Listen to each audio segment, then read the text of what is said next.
The opinions and views expressed in the following program are those of the speakers and the host, and do not necessarily reflect those of Yoakley Scott Corporation and Your Sports Network. Yeah, I've been closer to Jesus before, so can you help me out? Oh, can you help me out?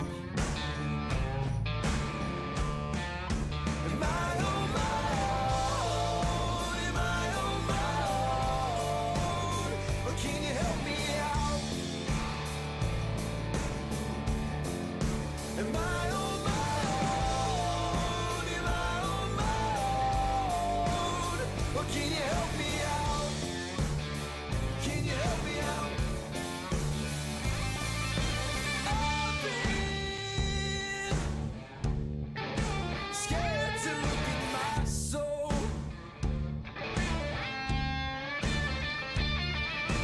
I've been afraid I would follow alone. Yeah, afraid of the things I've been told. Welcome into the final show of 2020 and the final day, well, we hope, of 2020. Hey, look, 2020 has been so bizarre and weird and whatnot. I don't even know if we are actually going to go into 2021. The ball's going to be dropping tonight, and it's Yeah. just going to stop halfway. Wouldn't that be? Oh, come on. Yeah, wouldn't that be like so 2020? You're going to be sitting back going, Technical difficulties with the ball. guys, what the hell's going on here? Why isn't this ball dropping like it should?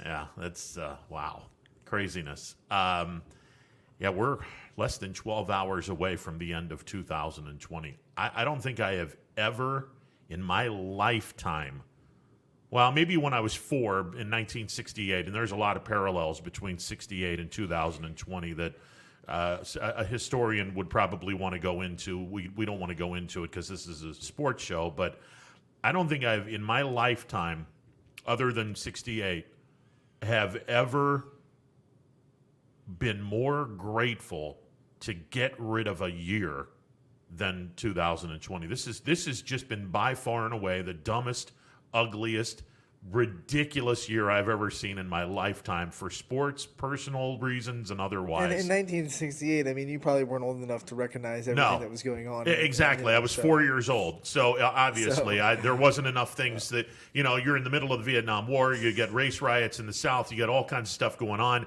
But no, 2020, now that I'm an old, middle-aged guy, and I'm probably on the other half of life, unless, of course, I'm planning on living till I'm 112, which isn't going to happen.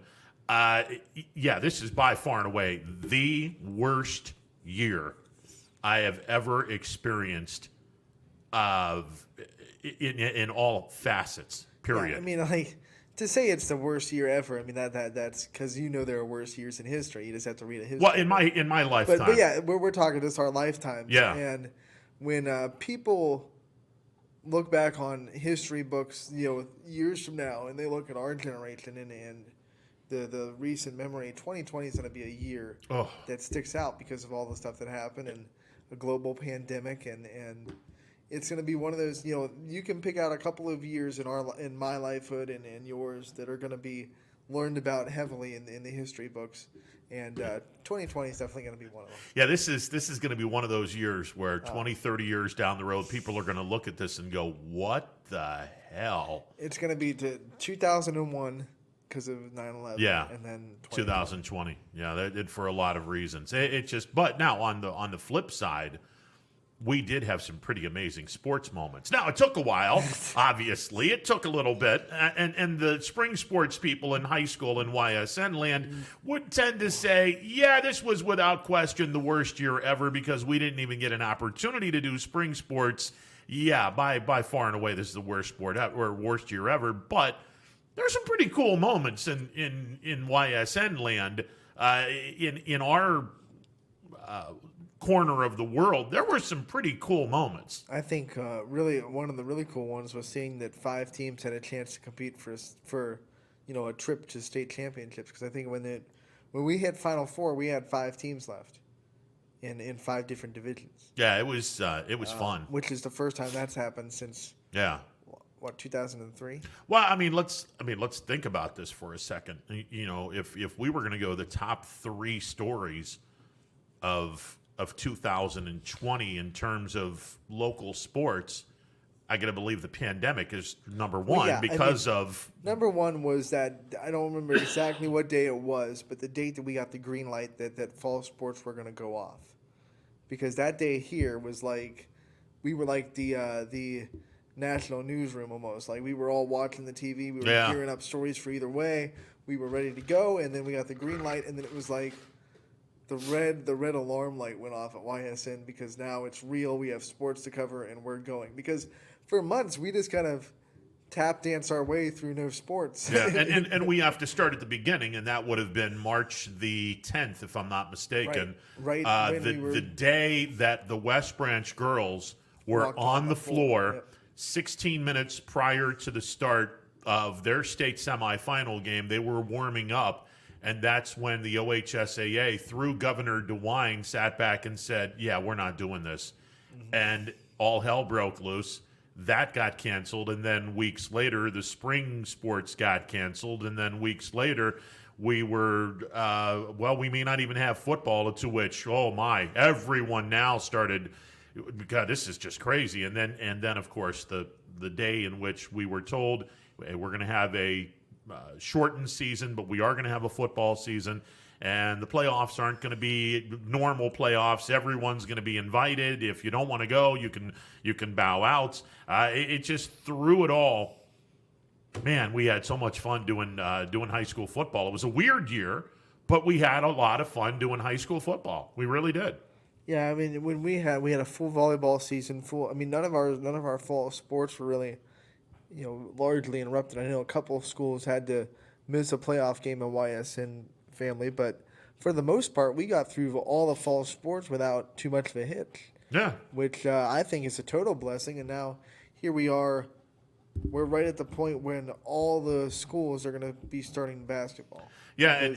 Trumbull County's done with their stoppage, and they haven't extended it. So here we go. Yeah, and we have 18 YSN games on Monday, the January 4th. Oof. So take a deep breath, YSN family, on this weekend where we're kind of off.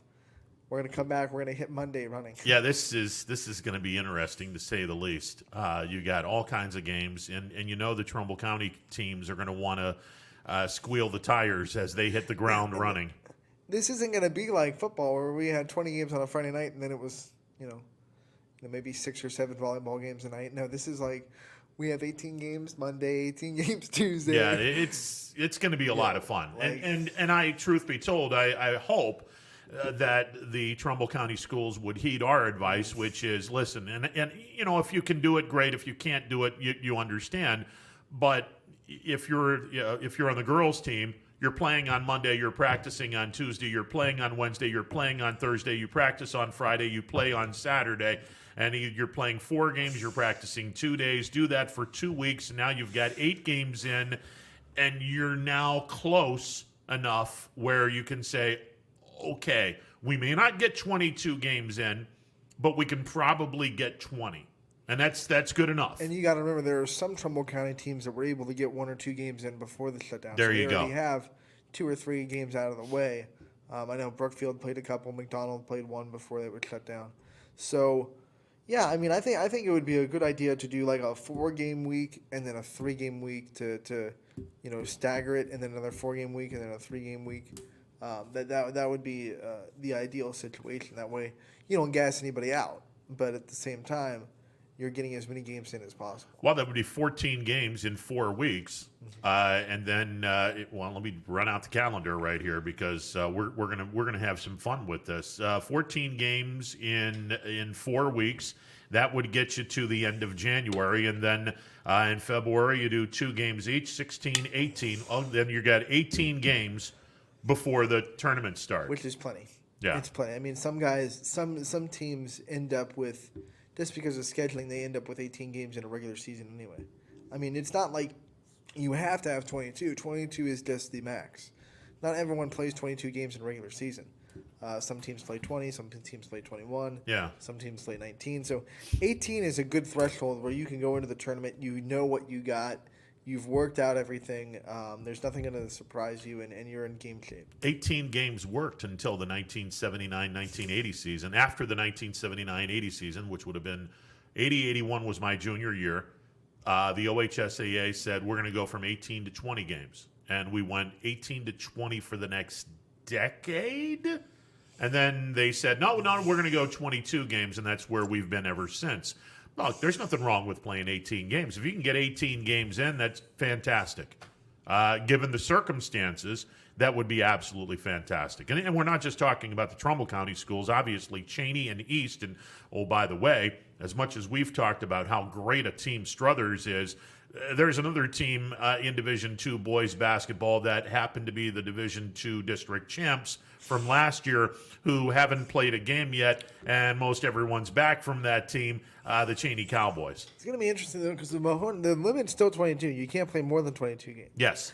And a lot of the Mahoning County teams and the Columbiana County teams, they've already played 10 games, 10, 9, somewhere around there. Yeah. So it's like they can't go around scheduling a bunch of Trumbull County teams that are trying to catch up because eventually they're going to run out of games that they're allowed to play. Sure. So scheduling is going to be fun. You might is. see a lot of Trumbull matchups just because there's no one else to play. And the other thing is, if you're Cheney, if you're a Trumbull County school, you look at the Mahoning and Columbiana County schools that had COVID problems. You look at those teams that are 4, 5, 6 games into the season, right, and then you approach them and say, hey, look, you can help us, we can help you, and go from there. Now, would a Division IV team be willing to go and play a Division II program? I don't know. You better be. I mean, it's a game. It'll definitely get your team better. Oh, no question. Because, for example, Salem was down for 10 days. They're girls. They'll probably look for a couple more games to pick up in the January, February months to supply that. Sure. I think Canfield was down for 14 days. So there are definitely teams out there that weren't shut down for the whole November to January, but still had a couple of issues that they had to pause for a minute. And if you're in the Mahoning Valley Athletic Conference, whether you're a gray tier team or a scarlet tier team, and there's plenty of Trumbull County teams that were in both tiers, start playing each other. Cross reference this. McDonald could very easily be playing Liberty, LeBray, Brookfield, Girard. Well, Girard's in the Northeast state. Never mind. Well, you could still play Girard. Right. I mean, Liberty, LeBray, Brookfield, Newton Falls is up there. There's plenty of teams that you can play as part of your non-conference schedule, along with your conference games, because keep in mind, everyone's going to want to play their conference games. Right. And the beautiful part of this is, all right, there's 8 teams in your conference. You're going to get 14 games.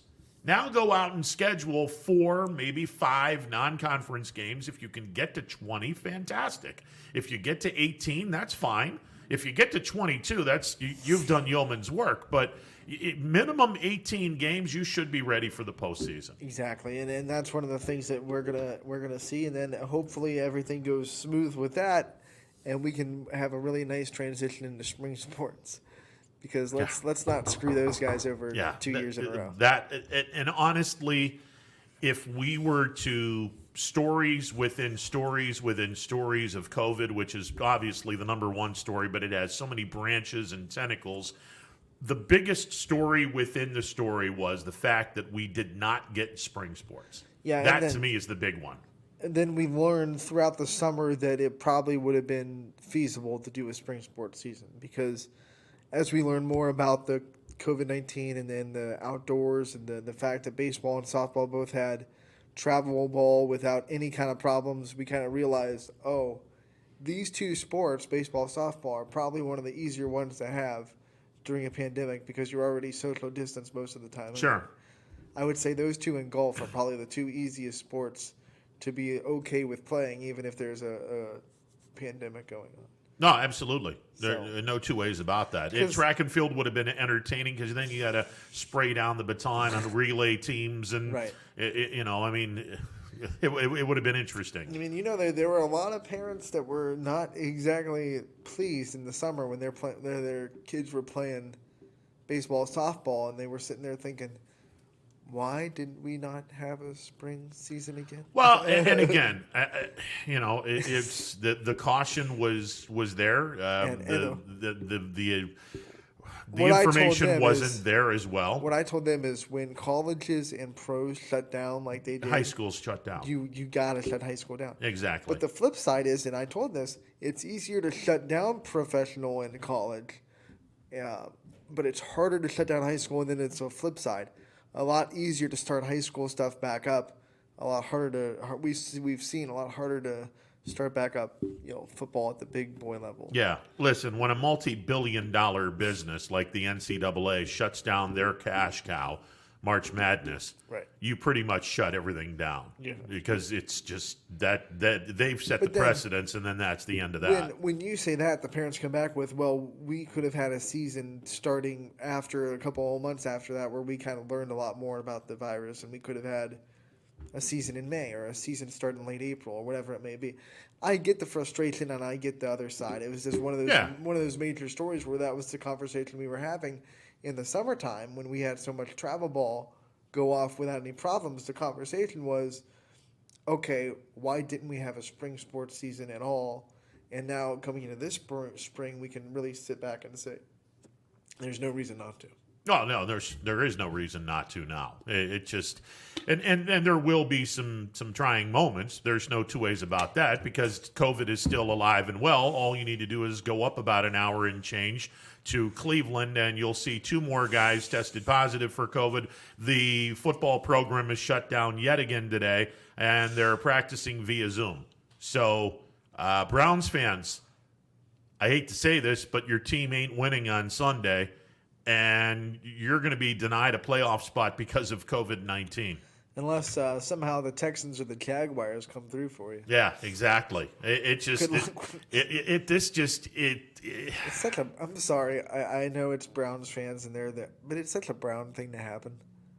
Like, well, if they were to lose, on Sunday, it's remnants of 2020 because of all this COVID stuff. It's sure. Like it's such a Brown. Oh my God! And I don't want them to lose. I obviously want them to win so they get into the playoffs. So Cleveland's been through enough. Exactly. Listen, I want this fan base to celebrate a playoff team, but my goodness, this is ridiculous. The universe hates Cleveland or something. Well, I mean, it just keeps happening stuff that it's just weird ways to lose. Yeah. I think if you looked up every way you could lose a football or baseball game, Cleveland's done it at some point in their franchise. Well, except for COVID related, and we may see that. Check. Yeah, we might see that. That's crazy. Well, you could blame COVID on the Jets loss. That's true. Oh, you absolutely can. 4 receivers out, two linebackers that spend a good time on the field out, 2 offensive linemen out. Absolutely, you can. All that being said, the Jets roster is cannibalized not just by COVID but by injury as well. So and they got a horrible coach. You can still say that the Browns had no business beating the Jets even if they had all that problem. True. But you can definitely say COVID was a factor. Yeah. Well, COVID is certainly going to be the number one story regardless. But the tentacles of all of this, I think the loss of the spring sports was definitely right up at the top of the list as far as stories are told. But, again, despite the fact that we felt like producers of the Seinfeld show, where we were on the air talking about nothing for 3 and 4 months, we get football started, and lo and behold, the area, even though we didn't win a state championship, we had more representation this year than in previous years. We're getting there, and 2 teams that could have taken care of business had it not been for that crazy good Midwest Athletic Conference that has done it for years and years and years. But you know what? That dang Springfield game was just it was crazy. If you wanted to sum up 2020, it was like, hey, there you go. Yeah, it's great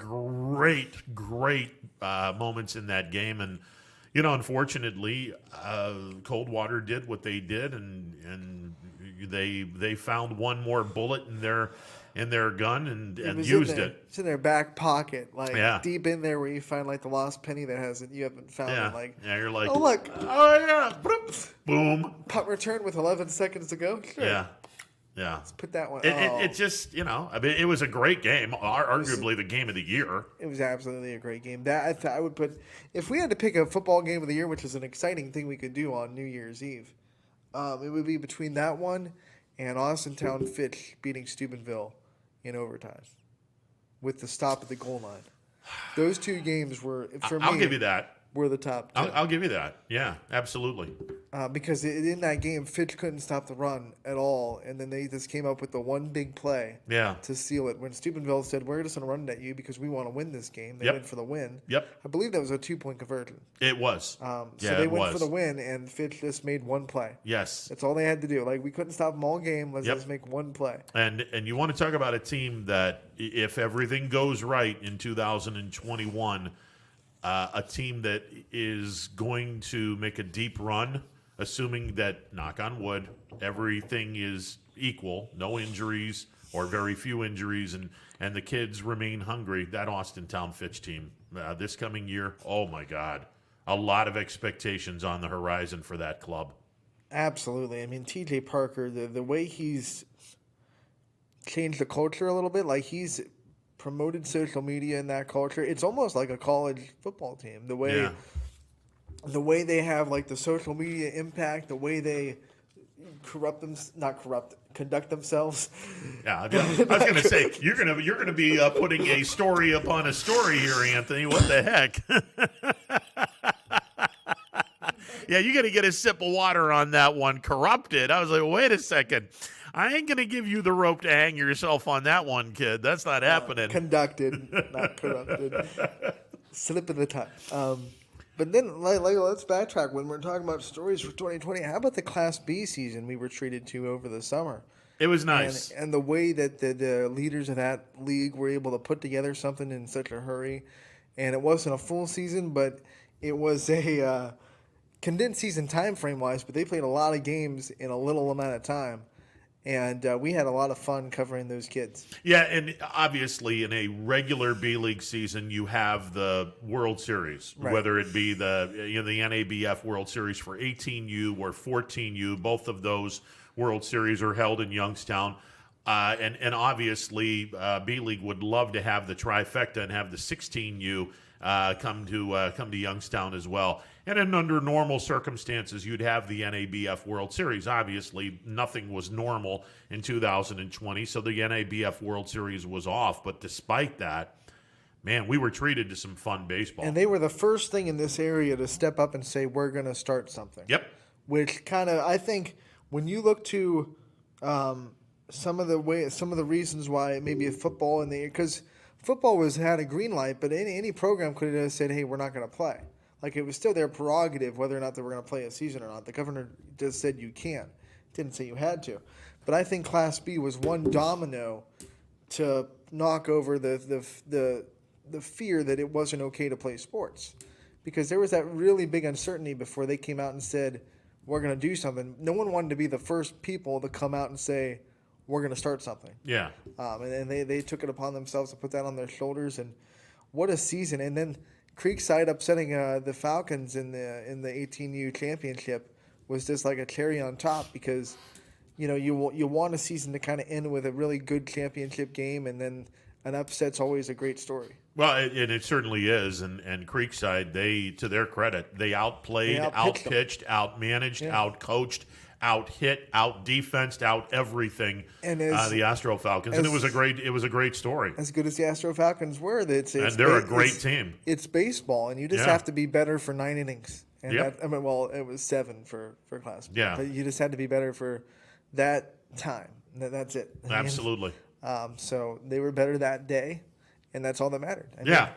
It was a fun series, and it was a series that the Creekside played better, and they deserved to win the series, and they celebrate the championship, and as they should. And I was really impressed because they picked up game 1, and then they got steamrolled in game 2, and it was looking like, okay, you woke up the Astro Falcons. They're going to come. They're going to win game 3. Yeah. And Creekside, no, they just got back on the horse after getting punched in the mouth and they came and played almost a better game than they did in Game 1 to beat the Falcons. So what a series to end that whole summer. And I think that was one of the big storylines of 2020 because, like I said, it was the first program here locally that said we're going to start something sports-wise, and it might have been a domino effect for everything else that happened in the fall and the summer. Now, hopefully in 2021, the summer of 2021, hopefully we're back doing regular things, and we understand now where the virus is, and hopefully the vaccine is going to be now a lot more frequent, a lot more involved, and we get back to some sign of normalcy. And with normalcy comes a large shot in the arm economically for this area with the 14U and 18U NABF World Series, which brings some teams from out of state, out of town. They've used our hotels. They go to our restaurants. Economically, a nice shot in the arm for the Mahoning Valley, not to mention the fact you get to see some pretty good baseball. Yeah, and one of the other things about it is from the softball spectrum, remember that one tournament that happened that everyone was like, I can't believe this is even going on. 90 teams came Yep. and that was one of the other dominoes in the summer that really said on the softball side, like, it's okay to have these big events. And I think that's why one of the reasons why Travel Mall in the area went off without a hitch for softball. Yeah, absolutely. Because people like the Class B and like the Thunder tournament stepped up and said, we're going to do this. We're going to do it safely. We're going to do it right. But we're going to do it for the kids and so to give them a little sense of normalcy. And that kind of opened the floodgates that everyone was able to do it. Yeah, and since then, I'm not going to say the road's been perfect because it surely hasn't been perfect. There have been a lot of issues now in basketball season especially, but the road is getting a little bit better. And as the road gets better, we're going to somehow get back to normalcy. And I think Dana Balish said it way early on in this, and he's going to be right. He's going to be proven to be 100% right. We're probably not going to be back to, quote, normal again until 2022. And that's okay. As long as we continue to play games, yes, there will be hiccups along the way, but the longer we go through this, the less hiccups. And then I think in 2022, at some point, this is going to be a thing of the past, and we'll be clear of it, and we'll be back to 100% normalcy. I feel like this maybe me being optimistic and hopeful, but I feel like this spring is because of spring sports and because of the fact that they can kind of go without, the social distancing and everything. They're going to go off hopefully without a lot of problems, and the summer's going to. And I think football is still going to be they're going to probably make a couple of changes. I feel like next basketball season is going to be when we come and say, we're going to have a normal high school season like we have before. We're going to start on time. We're going to finish on time. We're going to have 22 games spread out along November through February. And I feel like that's a good aiming point to say basketball can be a quote-unquote normal season in the 21-22 season. Now, will the normalcy include what the OHSAA did this year? And I'm not sure the OHSAA did this because of COVID or because this is something that they want to do and this is something that's going to continue, and that is the mashing of two district tournaments to form one supersized district where there are two winners, and then you get the two winners, the other two winners, and the other supersized district smashed together, and those are your four regional teams. We talked about this. There was we couldn't think of a logical reason why that change had anything to do with COVID. Because it didn't really do anything to dampen teams in a spot or anything like that. I think it's a good idea. I think it gives a little bit more interesting matchups, and you get a little bit more teams from one area that don't have to face off against each other in a district. So the good teams of an area can make it to regional if there's two or three of them. So I love the idea, to be honest, and I think that was something that the OHSA, it looked like they were going to do for the future. Now, the hosting all the way through regionals, that was probably because of COVID. but the bigger districts was probably something that they wanted to try out Well, and see if it would happen. but here's the problem now. If we, assuming that we get through all of this, and we're both told that the OHSAA has plans on doing this for basketball. All right, so let's do this for basketball, and let's assume for a second that Division IV, you'll have Grand Valley District and the Struthers District smashing into one big district. Warren JFK's in the Grand Valley District. Bloomfield, Badger, those schools. Wyndham, I believe, is in that district. Okay, so let's say that Wellsville is going to go in one of the districts and Wyndham is going to go in the same district and they have to play each other. That's a hell of a drive from southern tip of Columbiana County to Portage County, or Portage County to the southern tip of Columbiana County.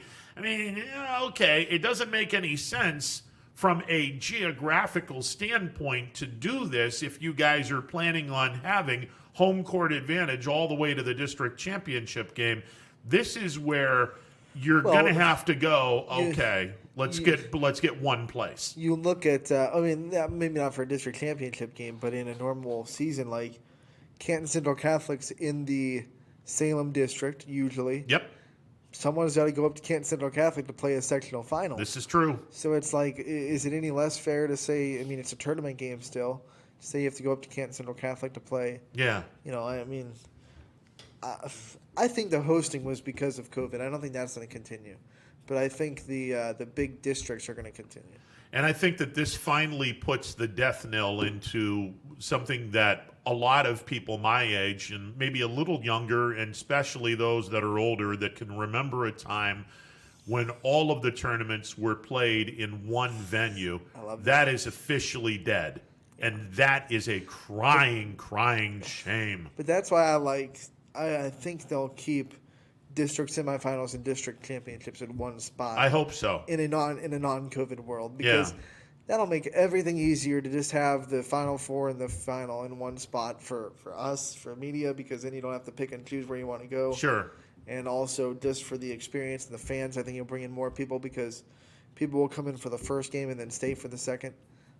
So I think post-COVID we'll see going to at least one spot hosting the district tournament, and then sectionals be hosted by the high seeds. Yeah. See, and I'm going to go old school and say I wish everything was hosted in one venue. It's not that old school, because when I was in high school, that was how you did it.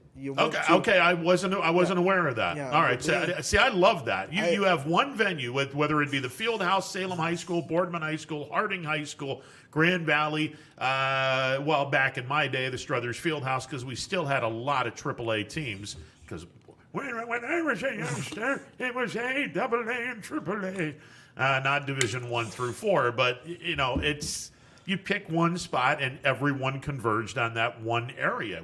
It was an absolute joy to see that, and for coaches, they loved it because you could scout all the teams that you're supposed to be playing. Now, unfortunately, in this world that we live in, the OHSAA, and I don't blame them.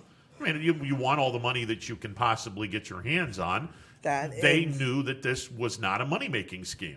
And the schools get a little bit of money when they host, so you throw them a bone if they're the higher seed. But I think one of the fun things about being in one spot, like I said, when I was in high school, it was Middle Ridge for the girls at South Range, and it was Salem for the boys. You could go there during sectionals, and you could go there all day and watch 4 sectional games. Yep. That was just a fun time. It was a good time. For basketball junkies, it was a great time, no question. But even in volleyball before this season, and all the craziness, it was one spot. So they didn't make that change for volleyball until they were forced to with this year. So it'll be interesting to see if they go back to one spot for volleyball, or if they go back to hosting, or if they morph into more of a basketball, hosting the sectionals district. COVID is obviously the number one story. There's plenty of tentacles surrounded by COVID, but if we were to go a top 3 story, I think the second story, and you and I can pretty much agree on this, hopefully anyway, Warren JFK and Springfield making the trip to a state championship game. Now, unfortunately, neither team was able to seal the deal and in the words of Coach Perlogo, get a seat at the table. But they provided this area with a ridiculous amount of excitement. They did, and like I said, I think a part of that is not just those two, but the other teams that were in the state semifinals, because of the fact that we never had that many teams in the semifinals in a long time. We've had it before, but it's been a while. So to see so many teams in the YSN family have a chance to go to a state championship, and then two of them do it, that just kind of put a nice little bow on a tough football season. Yeah. So that's a great storyline. And then the games were fantastic, especially the Springfield game. I mean, and that was the last game of the year. So the MVAC opened the football season in high school with Sebring on a Thursday night at 6:30, and then the MVAC closed the high school football season with Springfield State Championship game. Yeah, they sure did. And a lot of excitement in between, and a lot of folks didn't think that we would have a football season, let alone have the excitement of a football season. And, knock on wood, and, we don't give credit well. I try to give as much credit as I can to the OHSAA. Under the circumstances, how they were able to do this tournament, all hats have to be taken off and appreciated to the OHSAA for what they did. Because under the circumstances, nothing short of spectacular what the Ohio High School Athletic Association did to get this tournament to its conclusion without any hiccups, other than the fact that you had to move the state championship games from the Obets up to Massillon because Columbus was purple and Massillon wasn't, and they were able to get Tiger Stadium to be the place. That was one of those things where the universe kind of thumped OHSA on the head and said, "This is what it should have been." Yeah, yeah. Because that venue at Massillon was just it blew Obets out of the water. Well, it's just one of the best, if not the best, high school football stadiums in the state of Ohio. So the universe gave the OHSA a little head thump. Yeah. There. And obviously the chapter of the basketball season has not been written yet. No, but we've already had a couple. 1,000-point scorers. That's a big story. Absolutely. We had one of the best basketball games that I think you'll ever see in the South Range Hoban overtime 92-83 game. So we've had some stories in basketball season already. Yeah, and obviously COVID has reared its ugly head with basketball, the cancellation or the suspension of basketball in the entire Trumbull County, the suspension of basketball for the city schools in Youngstown, Cheney, and East haven't even played a basketball game this year. The problems that have been rearing its ugly head throughout our YSN family, where teams are frankly under-gamed to this point. So there's still a lot of question marks. There aren't a ton there's only a handful of teams that have gone completely without any pause. So that being said, hopefully January 4th comes and everyone's playing and everyone can get through February without another pause. Yeah, the car is if this were if 2021 basketball season were a dragged car, it would be one of those things that have the tires spinning for about a quarter of a mile down the road. It's going to be hitting the ground running, just a lot of speed. It's like the Scooby-Doo cartoons when they're circling before they start. Yeah. And then all of a sudden they go. Oh, yeah, the mystery machine. Yeah. Or Barney Rubble moving his feet really quick and then getting the Flintstone car, doing its thing. But hang on to your hats. 2021 is going to be quick for basketball season. Gave you some time to mull it. What do you think is the best football game of the 2020 season? Would you want to go to? Well, unfortunately, and I say this because it clearly was from start to finish one of the most exciting games that I have ever had an opportunity to see.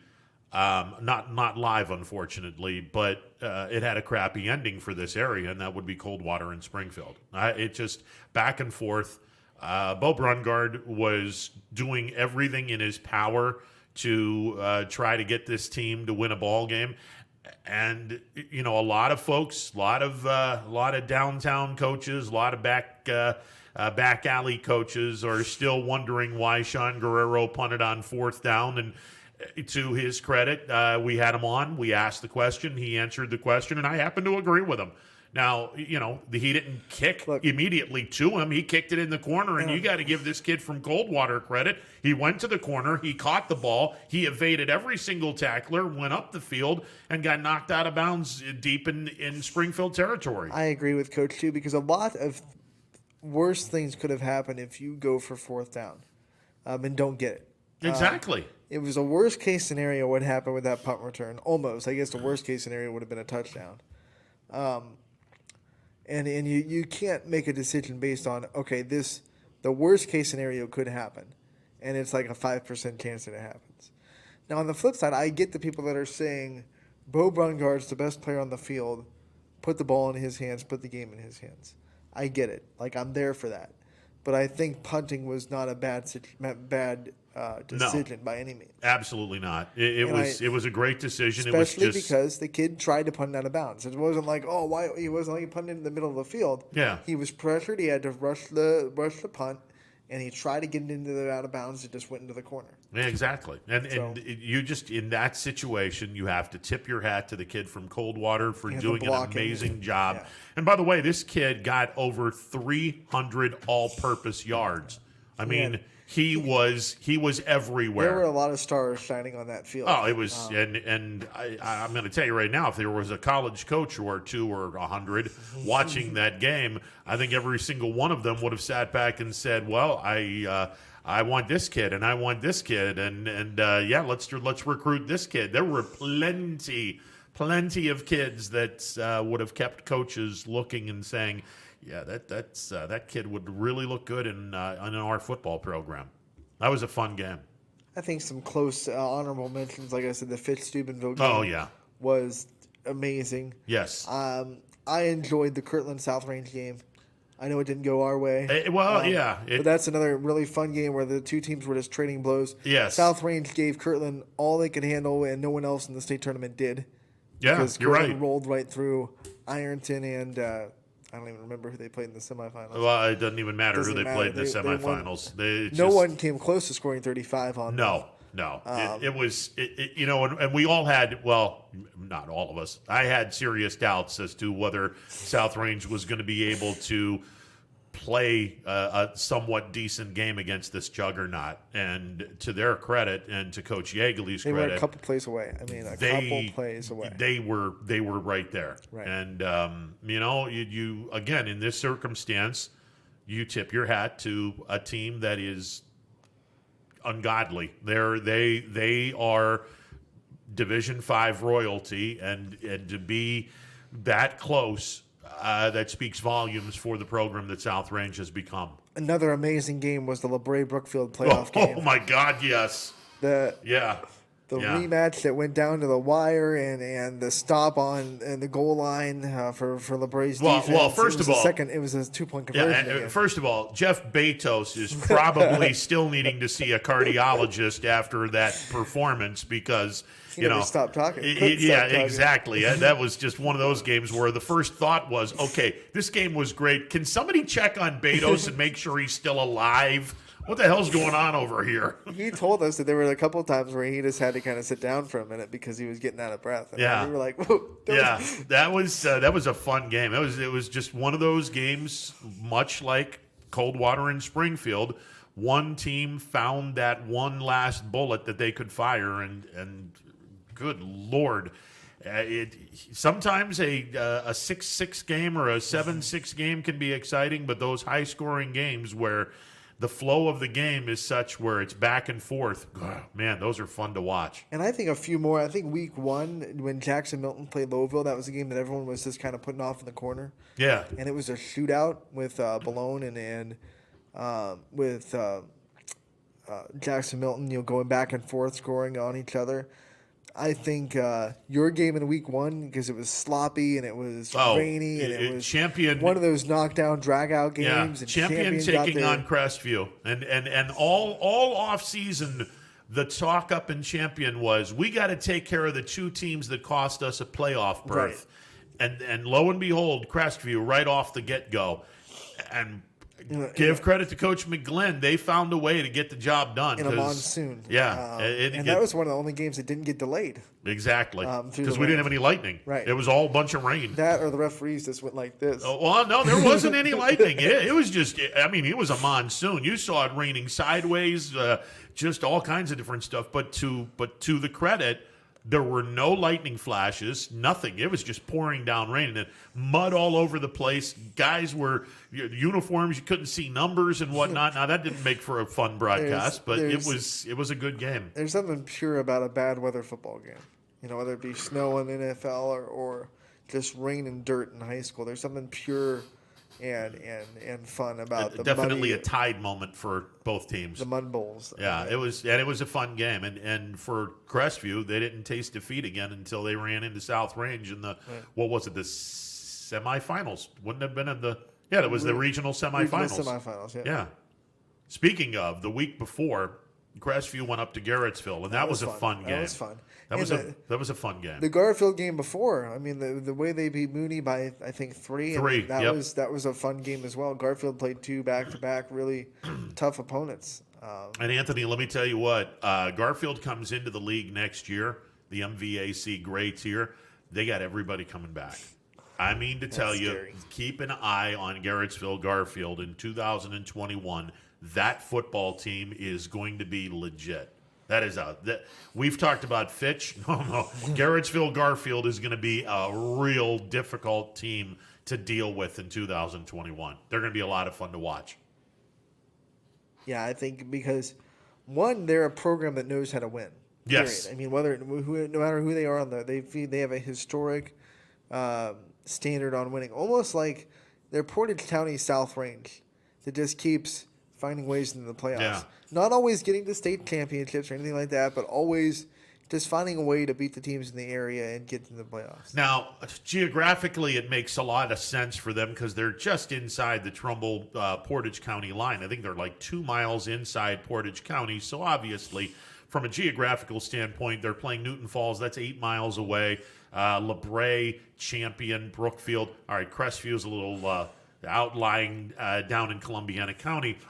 As long as they keep Mogador in a non-conference schedule, I think that Garrettsville Garfield will have a really good first year in the MVAC. But you got to keep Mogador on the schedule because Mogador is that really good team that you got to play year in, year out. And I can't wait to see that basketball court on YSN because they got a fun floor. Yes, they do. That all gray basketball court. Yes, they do. I want that. Yeah, that'll be fun. That'll be a great addition to the Mahoning Valley Athletic Conference, and obviously a great addition to the YSN family. Of course, we could have used that addition last year, being that game was supposed to You're be still on. salty about it. Supposed to be on what was it, YouTube, and they Yeah, or not YouTube. What the hell's their It was Boxcast. Xbox or whatever. Xbox. And they pooped on themselves, Yeah. and that could have been fun. Yeah, I'm a little salty about that. Whatever. Hey, it makes YSN look better because you didn't have YSN and your broadcast. That's went true. away. That's true. So- no, it was fun. It was a solid game as well. Not anywhere close to the Springfield No, I mean Coldwater or the Fitch Steubenville game, but it was an honorable mention for a game of the year. No two ways about a lot that. of good football. A lot Yeah, of good definitely. A lot of good basketball games that we've seen to this point. You had a good one last night. I mean, we haven't even talked about like our last night hoop action yet, but you had a good one last night. This is a weird thing that happened last night at Potter Fieldhouse. And by the way, of all the schools in Columbiana County that have great gyms, and I think Crestview has a great gym. Leetonia has a fun looking gymnasium. United, the Eagles Nest is a really nice gym. Columbiana's gym is nice. Potter Fieldhouse. Oh dear God, is that place great? I love Potter Fieldhouse. It's its own little environment. It's almost like its own little world. Yeah, it's a fun experience to call a game from there. But last night was a first for me. Fourth quarter, all of the points scored, with the exception of one basket, were from the free throw line. Crestview scored all of their points except for who was it? And I'll get to the name in a little bit. Every single point was scored via the free throw line, except for the driving layup late in the fourth quarter. East Liverpool, all of their points were scored on the foul line. We did not have but one, 12, 15-foot shot, whoosh. Didn't have any of those except for one, the driving layup. Everything else was free throws. It was crazy. It was a back and forth game, and Crestview wound up winning the game. And they had to hold off a late East Liverpool rally to do it. Yeah, they wind up winning by 15 points. Carson Moore scored her only basket of the night. It was a driving layup. I want to say about 3 minutes-ish left in the ball game, and she put up the hoop. Somebody fouled her. She missed the free throw, but that was the only 2-point basket made the entire quarter by either team. And Crestview was up by 15. A good thing in the halftime, right? Although they were up 15 late in the second quarter, East Liverpool had gotten to within, I believe, 10 at halftime, 30-20, and then they cut it down to 5, based on the fact that who was it that scored 13 in the third quarter alone? I think it was Michaela Reed was just ridiculously hot in the third quarter. She had 20 in the game. 13 of those points were scored in the third quarter. That got them to within 5, and then Crestview pulled away at the end. And then talk about having, you bring up someone that had a good quarter or a good half. Down at United, the boys beat Columbiana 51-33, but Keaton Baker had 18 points.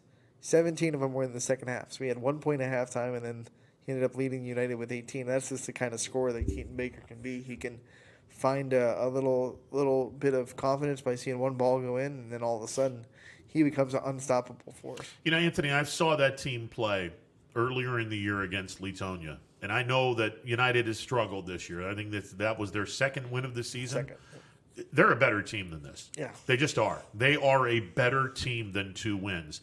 And there's something missing there. I'm not sure what it is.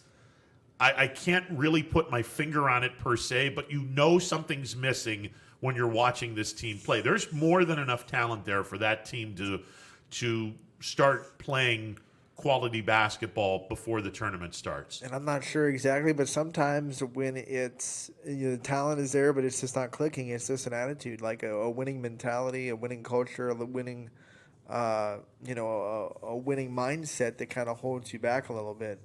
I know last night Brutus Ogilvie didn't play, so they were without him. So seeing them win like that without one of their starters was even more impressive. Yeah.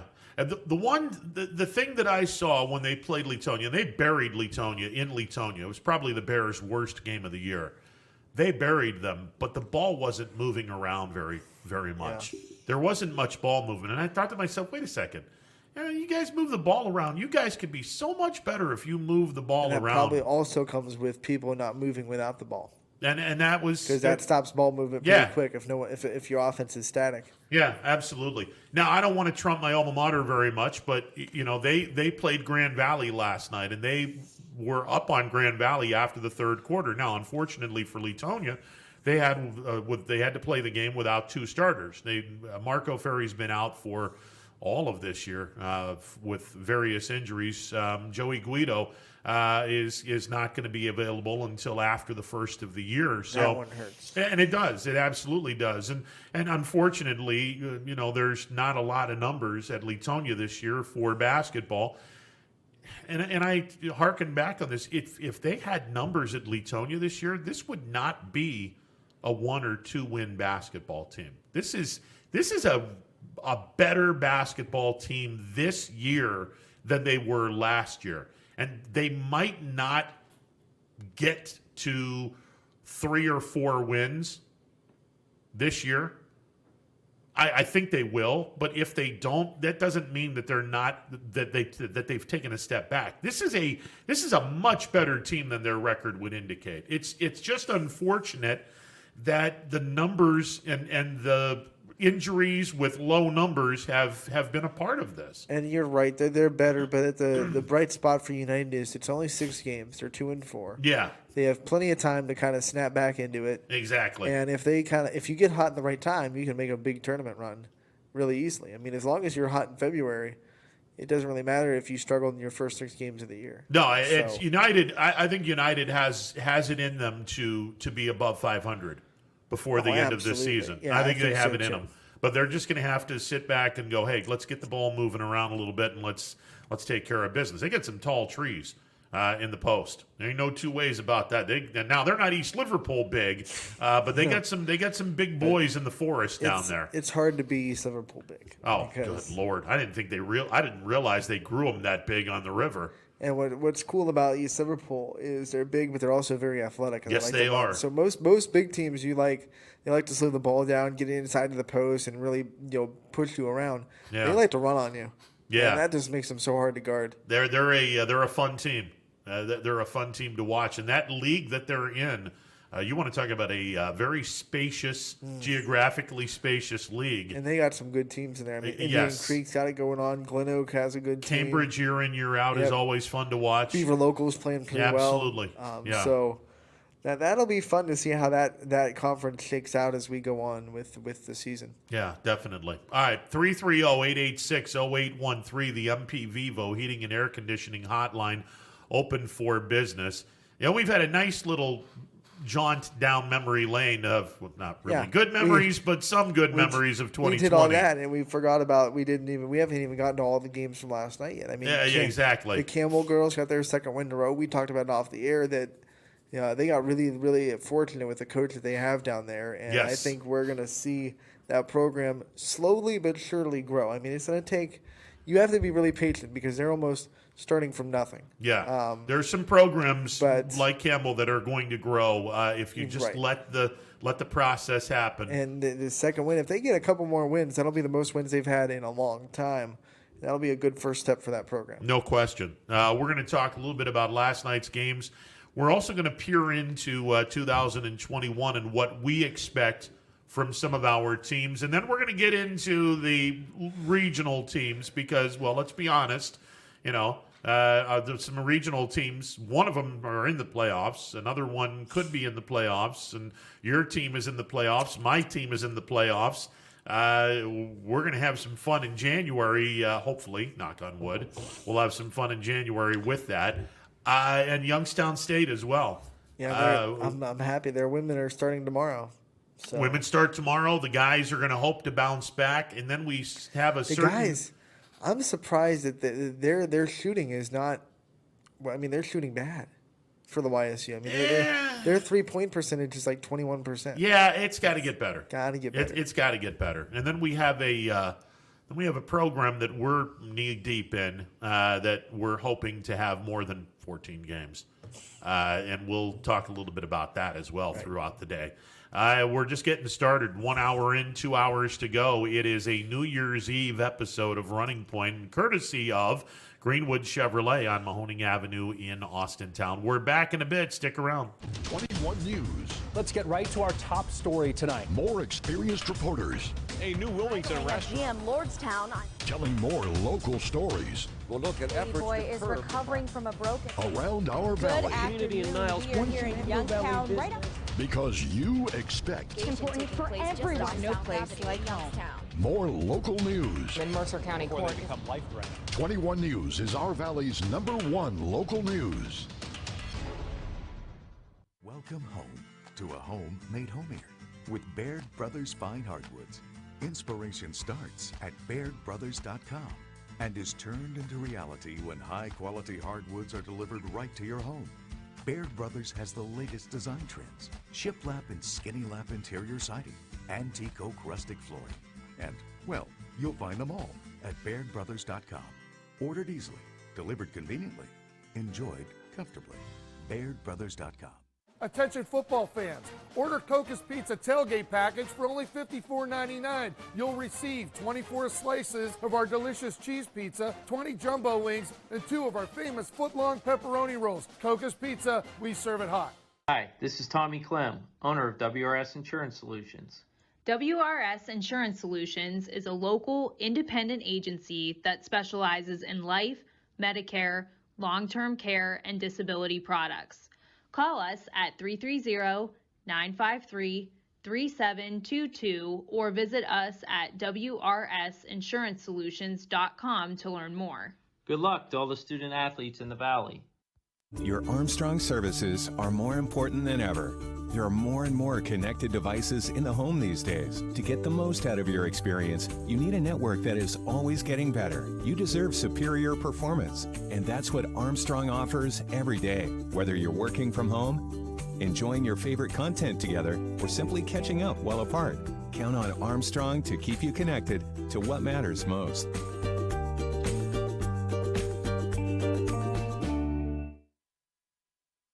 I went to Greenwood Chevrolet because I was really interested in looking at the tracks. Because I wanted my dream truck. Because I've been going there for 20 years. I think whenever we go there, whatever car we're looking for, they have tremendous inventory. If you're looking for people who care about you, Greenwood is the place to go. You know, it's like family there. The girls know me in service. It's Miss Kim in the Tahoe. I'm really happy that I went to Greenwood Chevrolet. Because they really went the extra mile for me. Now we're going the extra mile for you, only at Greenwood Chevrolet. For heating, cooling, and indoor air quality, the Mahoning Valley trusts MP Vivo Heating and Air Conditioning, offering worry-free repair, service, and installation. Call MP Vivo today for a free estimate. MP Vivo Heating and Air Conditioning. We're your energy-efficient experts. Hello, I'm Greg Burbick with G. Burbick Farms. For the last 100 years, my family has farmed in the Columbiana and Mahoning counties. I began raising cattle in 1996 with the goal of providing a better product for you and your family on the dinner table. Our grass-fed and grain-supplemented Black Angus beef are raised with no hormones, steroids, or antibiotics. We're known for our hometown-friendly service and incredible tasting products. We're locally owned and have customers across the tri-state area. Our products go from our farm to your family. Stop by our farm on New Buffalo Road or visit us on the web at gburbickfarms.com. Don't forget to like us on Facebook. G. Burbick Farms, it just tastes better.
Jim Myers with Myers Family Insurance, your local Medicare and retirement resource.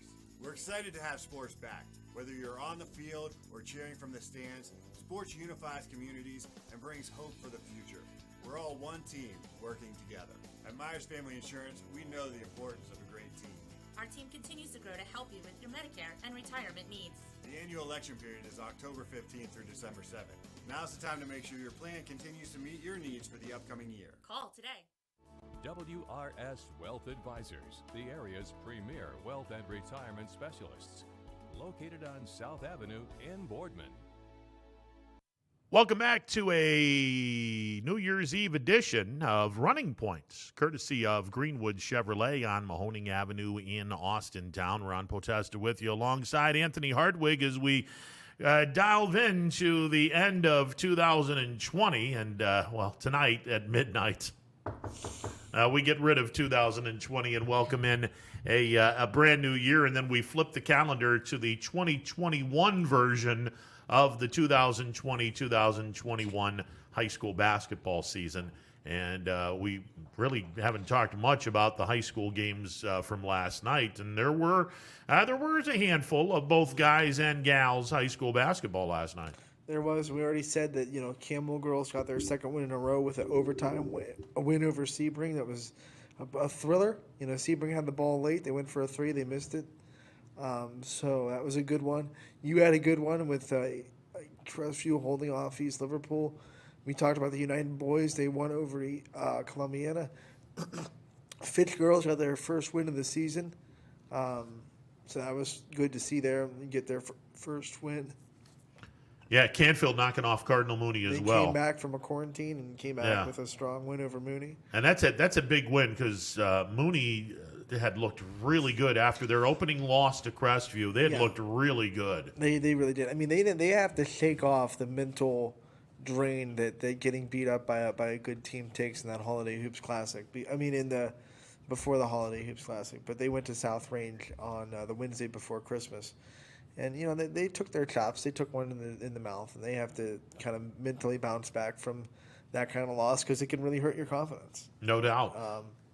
We mentioned McDonald getting a huge win over Jacksonville. That's the second game that the McDonald girls have played. Played one on November 23rd, and then they had to stop for, you know, Trumbull County shutting down and coming back, and they looked a little bit rusty at first. They were, you know, up by one with like 4 minutes to go in the first quarter, and then all of a sudden they went on a 12-0 run, and they were kind of home free from that point on. And Molly Howard looked like Molly Howard. She scored 22 points. I think Lucia Wofford had 20. So McDonald looks good. And when we get into the new year, we're going to get a game against Western Reserve on the 7th. And that's going to be all eyes on that matchup. Yeah, it'll definitely be a fun matchup in the MVAC Scarlet tier. With the boys, you know, Ursuline, they played South Range in their gym, and Ursuline was able to get a 49-37 victory over South Range. Both teams brought it defensively. Yeah. You know, Ursuline, year in, year out, I love the fact that they schedule up or schedule some really good teams around the area. And true to form, Ursuline might be 3-4, but hey, listen, they're gonna be a thorn in everyone's side when it all comes to the tournament. And unfortunately for the Raiders, it's another game where they play really good defense. They hold a strong team to under 50, but they just can't find ways to score, and they're really struggling on offense. And if their defense just keeps trucking along until their offense clicks, that team could become dangerous later in the season. Yeah, 11 of 41 last night from the floor, 8 of 16 from the free throw line. Just got to find some hoops along the way. Got to find some hoops along the way. It's we mentioned Grand Valley beating Leetonia 57-53. Leetonia was without two of their starters, and you know, low numbers, and it just is what it is. Struthers, that train keeps rolling. They welcomed Jefferson into the field house and beat them by 15. Yeah, it keeps going. That was my train impression. It wasn't great. You should have went. I didn't want to totally indignify myself by doing the train whistle. All right. Well, there you go. So.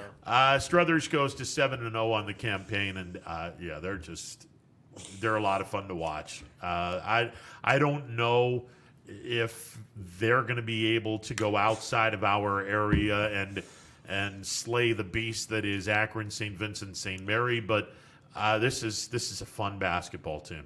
Makes them dangerous because they have all the experience in the world from last year. They returned just about everybody. They know how to win, and they're going to be really hungry in that district tournament. They're going to be hard to beat because they got beat just barely by Cheney in that district final last year. Yeah. So they're going to be really hungry.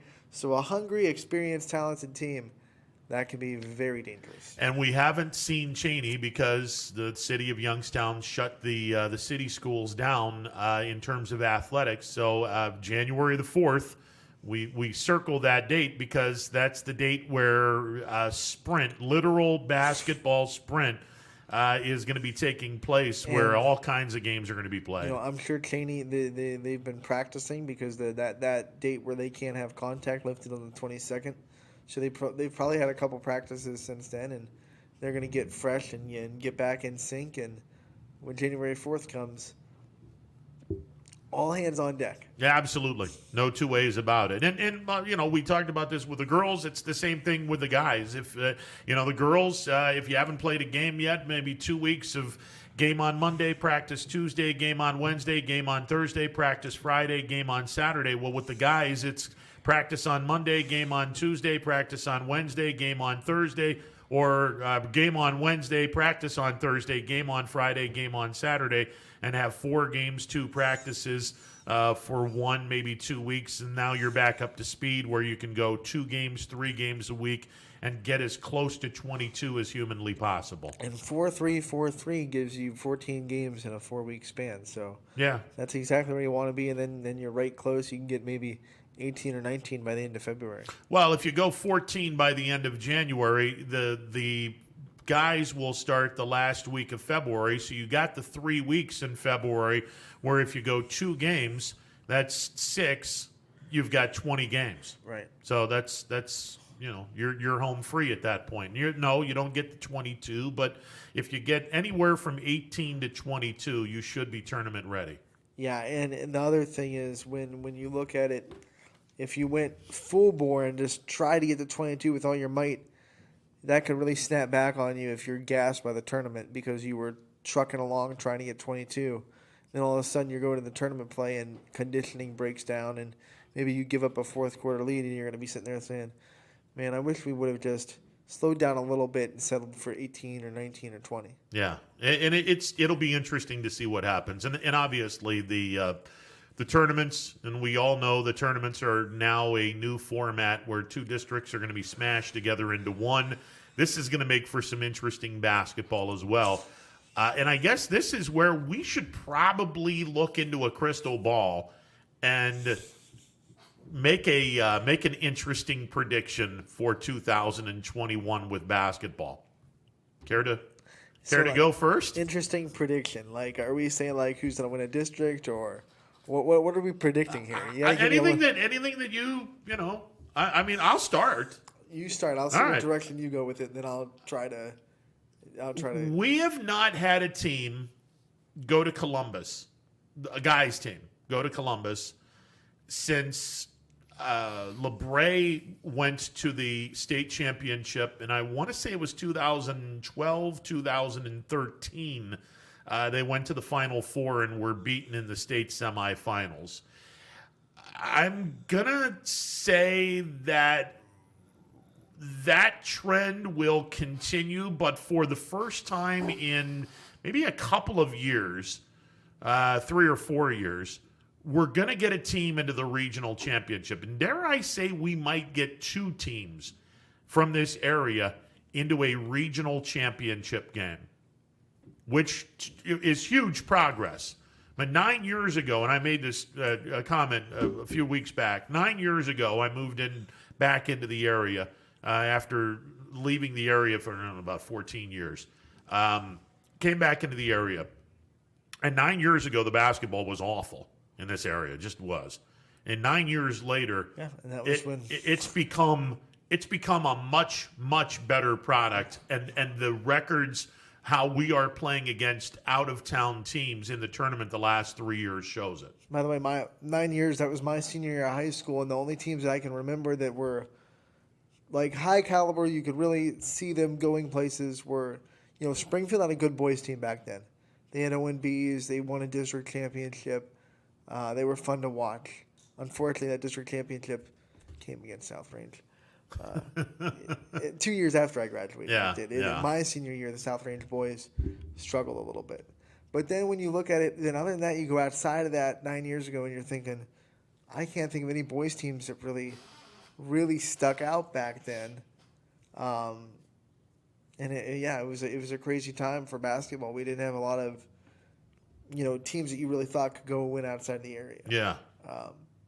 Girls, we had Ursuline and it's a lot different West now. Branch and all of them, and Poland, of course. But now we have a lot better than boys basketball. We definitely do, and I could see 1 or 2 teams making a jump into the regional championship game. I don't know if we're going to be able to get a state semifinal. You're not going to Dayton. I don't think we're going to get a state semifinal team out of this, but I think we will get 1, maybe 2 regional runner-ups out of this deal. I'll get bold. I'll say we'll have, on the girls' side, we'll have 2 teams win a regional.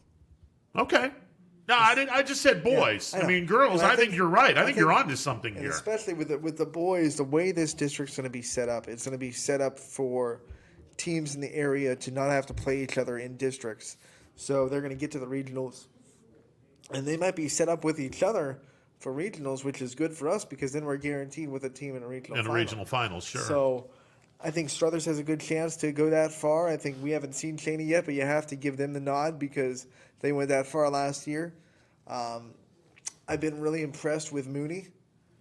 Yeah, They've Mooney's looked really been good. fun to watch. They're 7-1.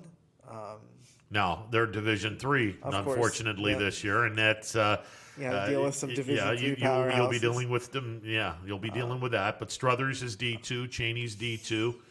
We haven't seen Warren Harding yet this year. No. We haven't. Their boys and girls team. Yeah, are gonna be Boardman. good. Boardman is going to be fun as they always are. Yeah, Boardman's fun. I don't sleep on Ursuline. Yeah. They play really good defense. They can score when they have to. Springfield, I don't sleep on them either. They're Division IV, I believe, in basketball. They may be 3. No, they're 3 this year. They're 3 this year? Yeah, they're 3 That's this year. That's going to hurt them. Yeah. I think if they were back in 4, that might be a little bit more their speed. McDonald boys, they've looked good in their first 2 games. Yep. They looked really good at Salem. So never sleep on them. I think their offense is more balanced, and that might help them in a tournament game. So LeBray looked really good. Yeah, There's a lot of good boys teams. LeBray's going to be fun to watch, and we haven't even seen Newton Falls yet. And year in, year out, Coach Roy does a magnificent job with the boys basketball team. I'm looking forward to seeing what they can do this year. Yeah, I think we have a lot of teams this year that can really definitely win districts and maybe make a regional run. Yeah. And as far as girls are concerned, I mean, look. There's a lot of teams. There's 2 teams in Division IV that stick out. And they don't have to fight each other this year because with this district matchup, they can avoid each other. They could. And if they deem that they want to do that, which I almost guarantee they will. I doubt we'll see McDonald and Western Reserve play each other in a district championship this year. Yeah. But yeah, those 2, they're going to play on the 7th. So we'll see about that. Poland is still trucking along like they always do. West Branch is starting to gel a little bit. South Range, obviously, they've kind of opened the eyes of a lot of Division III teams by going and competing with big Division I teams that are really good. So it'll be really fun. I think this basketball season, especially tournament time, we're going to have a lot to talk about. Yeah, and I think that West Branch, the fact that they went to the state semifinals and weren't able to finish what they started because of COVID, they're gonna be itching to make a run and go back. Now, I don't know if they can or not, but their rival Salem is a team that on a given night they can create some havoc because of that defense of theirs. They're a lot of fun to watch. Yeah, but and when they're rolling, they can shoot really well. Yeah. They have a couple of people on the floor that can really beat you. Kyla Jameson, obviously, but then Casey Johnson can shoot. The Davidson girls can both go at it. So Salem's a team, they had to shake off some rust when they went down for 10 days. They came back and played Canton South, yeah. And then they went to the Holiday Hoops. They split one with Western Reserve, and they beat Ursuline. But both those games were kind of sloppy. So they've had to really shake off some rust. But once they do that, they get back to where they were before they shut down. Salem's a team that no one in Division II would really wants to play. And Division I, again, we haven't seen the Harding girls, and they made a deep run, and most everyone is back this year. Yeah, and now they have girls that know where they're going. They've signed to Cleveland State. Yep. There's not the pressure of I have to go show out to impress people anymore. So that's going to be good for them because now they can just focus completely on what they have to do to make their team better. Yeah, and it's going to be a lot of fun. 2021, it's if we can get COVID under control, boy, there's a lot of games and a lot of storylines that are going to be filled. Like just next week, we have 2 big ones on the girls' side because we have Poland versus South Range on Monday. Yeah, thank you. Yeah. Pretty much going to be for the NE8 championship. Pretty much. Round 1. Poland's won 30 NE8 games in a row. Yeah. They haven't lost an NE8 game since it started. Yeah. And South Range is doing what they're doing this year. So if they can, take the Poland monkey off their back, that would be big for their program. But Poland's playing like Poland always does. I mean, Jackie Grisdale is still strucking along, and that'll be a fun one. And then the 7th, hey, we have McDonald versus Western Reserve. Yeah. So two days next week, we have games against teams that can legitimately go into a regional tournament. and it's going to be really fun. And it will be an awful lot of fun. And speaking of McDonald, our thoughts are with Tony Matisse. Yeah, and hopefully he gets back. And couldn't be on the cranking. sidelines yesterday, and he's kind of dealing with health issues. So we definitely have our thoughts for him. He's a good friend. So, but I do know that his assistant Mike Kohler and his staff are really in putting McDonald in good hands. He knows what he's doing. He's been with Coach Matisse for a while, for back when he was at South Range. So they're in good hands, and they kind of proved that last night. I think their coaching staff knows what they're doing. No two ways about that. We once we get past winter, for the first time in 2 years, we'll have, knock on wood, we'll have spring sports, and that includes really good track and field, which our area seems to shine in when we get kids down to Columbus and they do their thing. A really, really good baseball landscape, which year in, year out, the area normally sends one, maybe two teams to the semifinals. And then we go to girls softball, where one program in particular is just a juggernaut, and everyone knows who they are. If you thought Champion was going to lose any traction because they lost all those seniors from last year, no. Stop, because I guarantee they have 2 more Division I caliber pitchers waiting in the wings, because that's what they always do. They always just reload. Champion never has a down year. It's a factory. I don't get it, but it's a factory. It's a factory of greatness. And Cheryl Weaver, how do I put this in a proper perspective? If she were coaching a sport where all eyes were paid attention 24/7, she would be at the top of Mount Rushmore, and there would not be any debate. Right. There would be zero debate. And listen, I love Don Butchie, and what Don Butchie did at Cardinal Mooney High School during his day, unbelievable. What Cheryl Weaver has done to the Champion girls softball program is more incredible than anything I have ever seen in this area in any sport at any time. That is incredible. If someone did what she's doing for the softball program to a football program in the area, oh my God, they would be like in the paper every day, because not only did they go and win a state championship the last season, but they weren't even scored upon in the tournament. They didn't give up a single run the whole state tournament. Imagine if a football team in this area won their 3rd straight state championship by not allowing a single point the whole state tournament. Crazy. Ooh. Yeah. It would be playoffs for football. Yeah, but you have my attention. I mean, those are just ridiculous numbers. And what she's done year in, year out, it just mind-boggling. It's mind-boggling how many state championships Champion has won, and the run that this program has been on with Cheryl Weaver as the coach of this softball program. And they would have won a 4th. I mean, it was almost a foregone conclusion that with those girls in their senior year, they were going for a 4th state. They would have been hard to beat. There's no two ways about it. Something weird happening. I know softball, baseball, they're both very fickle. Yeah. Something weird can happen. There's no coming back if you lose one game in the tournament. But it would have been extremely hard to beat Champion last season if they had a spring sports. Agreed.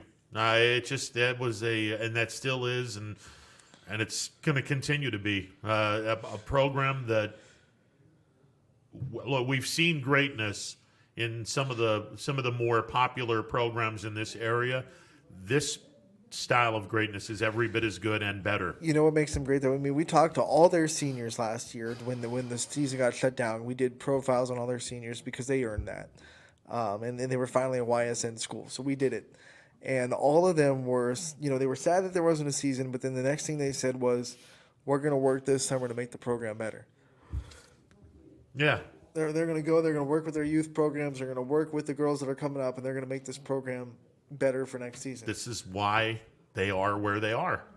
That's the secret. When you have seniors that are going to Ohio State, going to YSU to pitch next year, saying that they're going to focus this summer on making your high school program better, that just speaks dividends to what you've built. And that's the very definition of a program.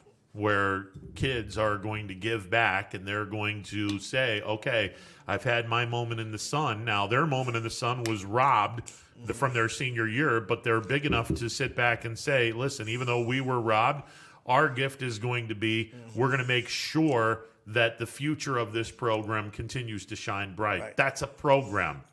That's a program. That's the very definition of a program. I mean, most people, they're going to Ohio State. They're just like, yeah, peace out. I had my time here. Thanks a lot, and I'm not going to do anything They'll for come back you. after their college career, and they'll run your camps and whatever. But usually, like that summer, it's like all focused on, I'm going to Ohio State, I'm going to Tennessee, whatever it may be. Not these girls. They were focused on making sure that that program was better than what they came into. Yeah. So I mean, that speaks volumes for me. It really does. It speaks volumes for me. As far as baseball is concerned, look, there's plenty of programs that year in, year out, they do a nice job. I look forward to Canfield because Canfield, especially looking at the 14-year-old B-League teams that I had an opportunity to umpire, there were a lot of kids that went to Canfield. There are a lot of really good players that went to Canfield or that are going to go to Canfield.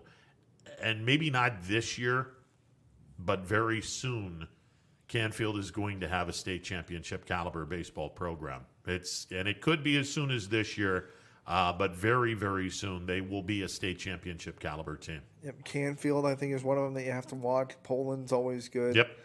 South Range, they're coming. South Range will be hard. fun to watch, and I now know that two of the kids are going to be going to Ohio State. Do they have an unbelievable senior year and lead this team to a second title in? Well, second title in 3 years. They were freshmen when they won the state championship. Do they end their college or end their high school career the way they started their high school career, bringing home a state title? We'll see. I'm excited for Hubbard. They're going to have a pretty good baseball team. That whole NE8 is going to be pretty decent. Oh, yeah. Well, the NE8, the whole thing is going to be just a great division. It is. Columbiana, I think, they lost a lot. A lot of their seniors were stripped of a season last year, but they're well coached. They're going to be fun. They'll have a good EOAC run. Yeah, no doubt. It'll be a lot of fun to see what happens when we get into the spring sports, and Champion will be as close to a lock for a state title run as anything, and when we get back to normal, it'll be fun. Fortunately for our local teams, if the districts go like they did in basketball, and they'll be matched with Champion, and so it won't be like, hey, we'll just see them in the regionals. No. It'll be yeah. Avoid Champion. Yeah, avoid these teams that have great pitching and whatnot, and. It's baseball, and you've seen it as well as I have, Anthony. High school baseball, it's real simple. Have kids that know how to play good defense, have two dominant starters, one guy that can get you through the tournament. That can be a really nice relief pitcher, just in case one of those two dominant starters isn't on their A game, and timely hitting. You do all of that, you're a team that is good enough to win a state title. And especially, I mean, you might not have a great regular season if you only have two good starters and the rest of your pitching staff can't really do it, but you can make a deep tournament run because you're just playing 2 games a week. So you go 1, 2, 1, 2, 1, 2. That's what South Range did. I mean, South Range was 11 wins going into the district. Yeah, they were sub 500. And they just had 3 years two ago. Really strong starters go 1, 2, 1, 2. Yeah. And then they had a closer in Brandon Youngs that could come in. Well, Champion was the same way the year before when Drake Bacho and he's now at Youngstown State. Help me out. What's his name? Andrew Russell. Yes. Those two kids, the one's pitching one day, the other kid's pitching the next day. Okay. Yeah, this is all right. Two really dominant starters and good defense and timely hitting. Once you use that in a tournament, you're good enough to win a title. And that's a fun contrast in softball because there's no pitch limit in softball. So you just have one. You could have one dominant starter there you get go. you all the way through the tournament. Yeah. Or you could be blessed like Champion and have 2 Division I pitchers. Yeah. Oh, who do I pitch today? Yeah. Oh, the other kid knows how to hit home runs. Yeah, we'll put her in the lineup and we'll pitch this kid. They Yeah. both have sub-1 ERAs. Oh God, you know. an embarrassment of riches, my lord. But that's a program. That's what makes them a I'm program. excited to see Allison Smith in Ohio State. I think she's gonna really make big waves in the Big Ten. Yeah. And she said no to one of the best coaches in softball in Michigan to go to Ohio State. So I mean, when you say no to Coach Hutchins, who's the winningest softball coach in the history of softball, right now going back and forth with Coach Andreas from Arizona. Mm-hmm. When you say no to that, and then you get to go play them, 3 times a year, that's gonna be fun. Oh, absolutely. No, it absolutely will be. Maybe she could dethrone the Michigan Big Ten softball. Well, that's going to be tough to do. I mean, Michigan doesn't play football very well, but by God, they do play other sports pretty well. Carol Hutchins is a heck of a softball coach. Yeah, that's. We'll see what happens there. Speaking of colleges, we obviously have a nice little how do you do with Youngstown State and their baseball program, and this is a program that. Last year, we talked a lot about the program, and unfortunately, we only got 14 games in, and then all hell broke loose, and the season was abruptly canceled after a couple of weeks of trying to figure out how they were going to be able to accomplish anything. But in the 14 games that were played, even though the record was 7-7, which pedestrian, but a big improvement from recent years. They didn't even get into the Horizon League. Though. Yeah, I mean, you could just tell that this team was different. There was something different about this team in a good way, and that hopefully, knock on wood, there's going to be some stirring and some really good baseball being played at Eastwood Field when the Penguins play up there. When they went and they took a series from Houston, that was one of the moments that might be one of the top stories of 2020. We didn't even talk about that. Sure. I mean, that series, YSU taking 2 out of 3 from Houston, from the Cougars, after losing Game 1. Yep. That was one of the moments where you kind of, I think the whole Horizon League just went, okay. And unfortunately, we didn't really get to see them in the Horizon League. Yeah. But a lot of potential, a lot of people coming back. I mean, Coach Bertolini has said that almost all of his seniors are coming back. So there's nothing but blue skies, looking up for YSU. Yeah, as long as everyone can stay healthy and we don't have the injury bug that was apparent last year, and obviously the seniors coming back, a lot of those guys are going to be in their 5th year. This is just a step in the right direction for this program, and I'll be real curious to see how well they match up with the rest of the Horizon League. Look, Wright State, Northern Kentucky, those are 2 programs that just continue to play really solid baseball. I'll be curious to see where YSU fits in the Horizon League and how well they play. And well, here's the other thing, and it's COVID related. How much of this non-conference schedule are we going to be seeing? Right. That's the other part of this. Are we going to hold off on playing baseball until we get to the conference schedule, or are we going to hold off the start of the season until we get a better handle on COVID? This is going to be interesting to see what happens. And then you also wonder, what kind of difference, because the Horizon League tournament is probably going to look a little bit different. Didn't they already come out and say that they were making changes to their tournaments? I'm sure they said something about it last year, but that's going to be on the horizon. No pun intended. By the way, their YSU softball was also off to a really good start before the. Well, they were off to a better start, and yeah. Now that's another program that we haven't even talked about it. But my goodness, that program. Much like the men's and women's basketball team, a lot is expected from the softball program. Can you imagine if the men's and women's basketball team both have really successful seasons, and then the baseball and softball teams both also have really successful seasons? What a great lethargic spring / winter that will be for a program in an athletics department that has gone through the ringer in the fall. And then let's throw out the football program that's going to be playing in the springtime when it normally plays in the fall. And they're going to be Against playing an North Dakota FCS State. schedule and playing in the Missouri Valley Football Conference. And Coach Phillips is going to have this daunting task with the hardest conference, and the cupboard is not bare by any stretch of the imagination.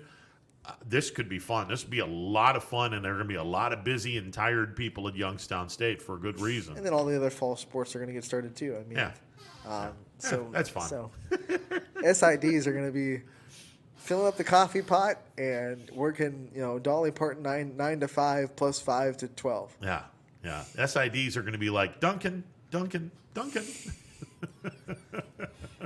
Yeah, we'll have an order of that, please. Double espresso. The athletic interns are just going to be running, getting coffee. That's going to be their whole job. Yeah, that's going to be their life. When they see an SID do this, that means get another coffee. Get another coffee. Exactly. Yeah, get another coffee. We need more. Come on, get a case of coffee. Writing that, and then I bet the interns are going to be writing game notes like crazy. Oh my goodness! But it'll be fun. And by the way, basketball. It'll still be going. It will still be going. They're going to try to start volleyball and everything. Like I think the tentative schedule is like January 24th.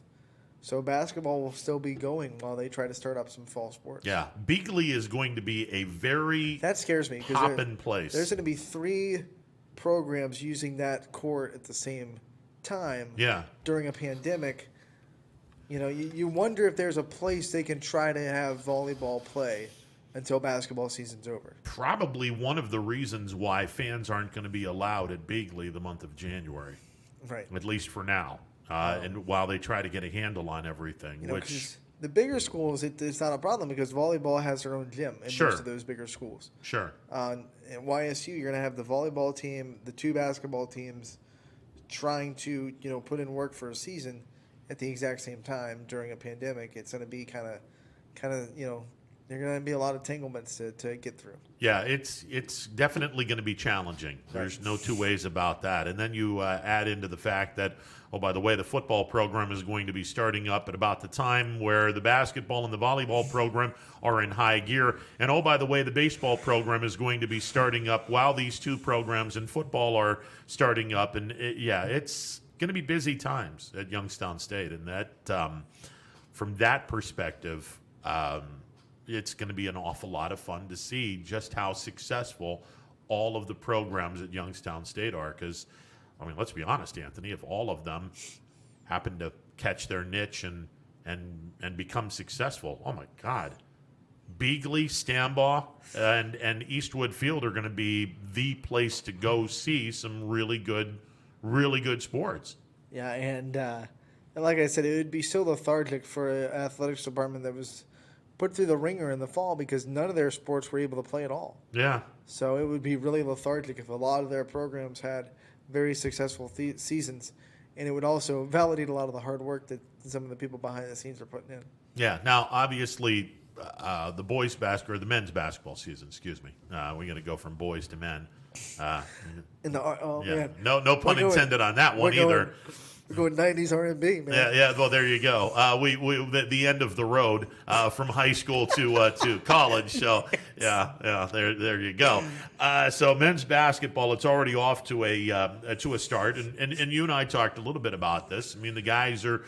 They're struggling. And now, in fairness, 8 of the first 10 games are away from Beagley.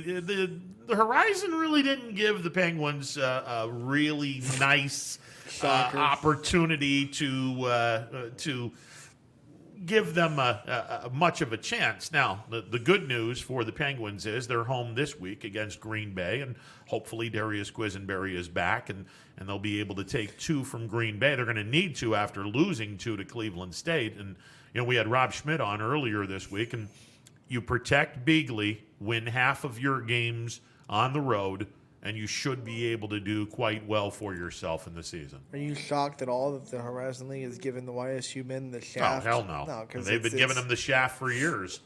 I'm surprised that they didn't open the season with 15 games or 16 games on the road. But and it's always like crazy travel, too. Like their travel, they'll go like, hey, we'll go to Oakland, then we'll go from Oakland to UIC, and then we'll go to UIC all the way to Wright State. And it's like, why can't you just go to Wright State, Northern Kentucky, and that be your travel trip? They're basically right next to each other. Yeah. No, it just No, we're gonna go the hard way. yeah. We're gonna go Detroit, We'll go from- Oakland, Youngstown. Wait a second. Why don't you Wait, go what? Oakland, which is north of Detroit, and then go down to Detroit and then across to Youngstown? Oh no, we don't want to do that. Doesn't Oh, make any okay. sense. You guys are stupid. 330-886-0813, the MP Vivo Heating and Air Conditioning Hotline, open for business. All right, before we take a break, since we've been talking about Youngstown State, let's go with the theme of predictions for 2021.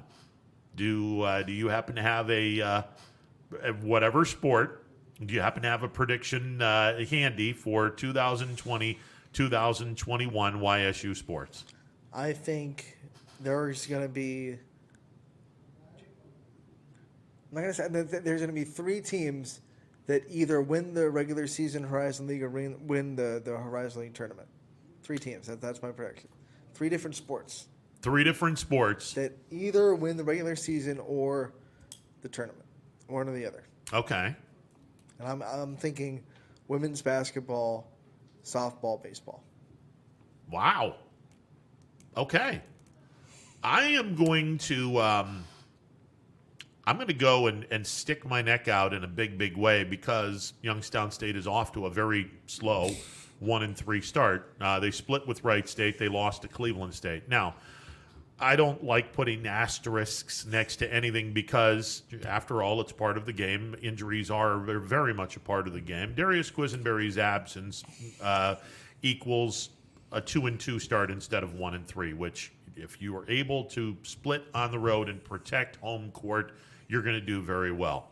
I think Youngstown State finishes in the top 3 in the regular season, and they shock the world, and the YSU men win the Horizon League tournament and go to the NCAA basketball tournament for the first time in school history. I think if they're going to win the Horizon League tournament, I think it would be better for, this is going to sound crazy, it'd be better for YSU to be a little bit more under the radar than a top 3 team. Like if they go into the Horizon League tournament, it's like a 5 or a 4, a little bit under the radar, and then all of a sudden they shock people.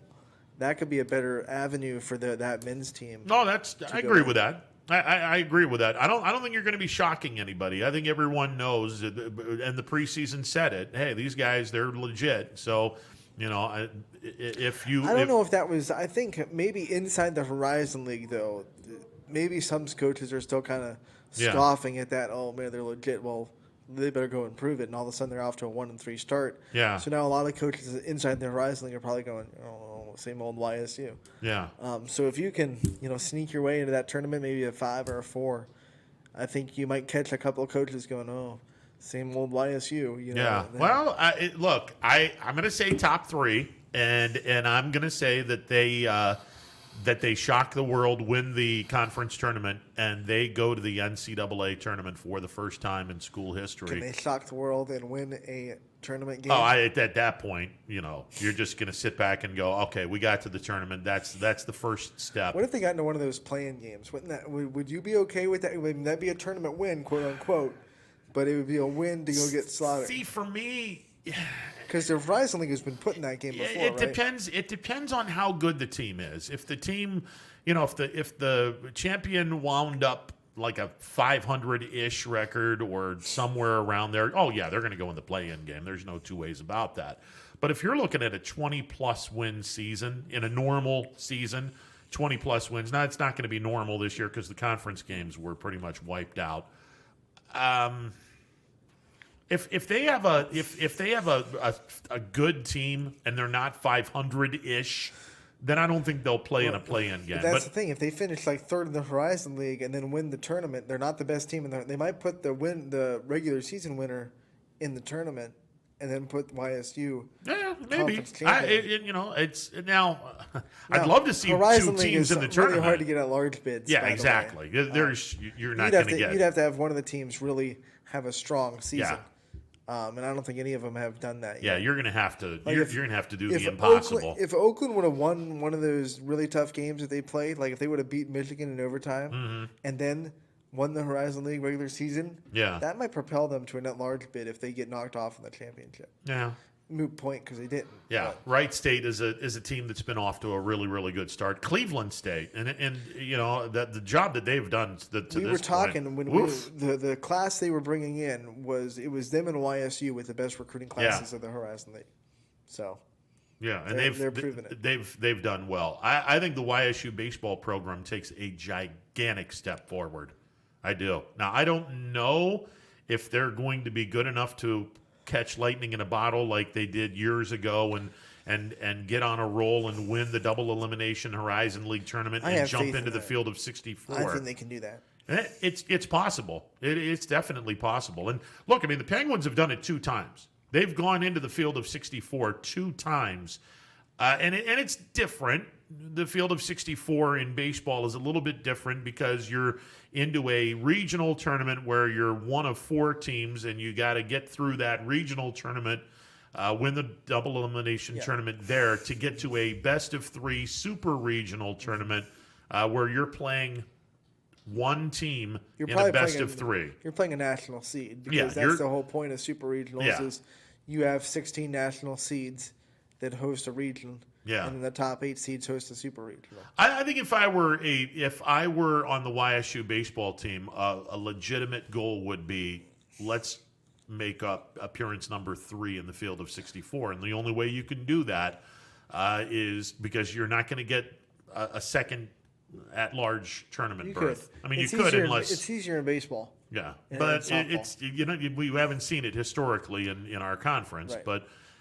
You win the conference tournament, you're guaranteed that spot. So I think it's definitely possible. It's a definite possibility, not only for the YSU men, it's a definite possibility for the YSU women with softball as well. Especially because they're bringing in more pitching. You know, they have Sophie Howell from Champion coming in to kind of – last year I thought that would catch up to him because Jarvis transferred to Illinois, and she was like the freshman of the year.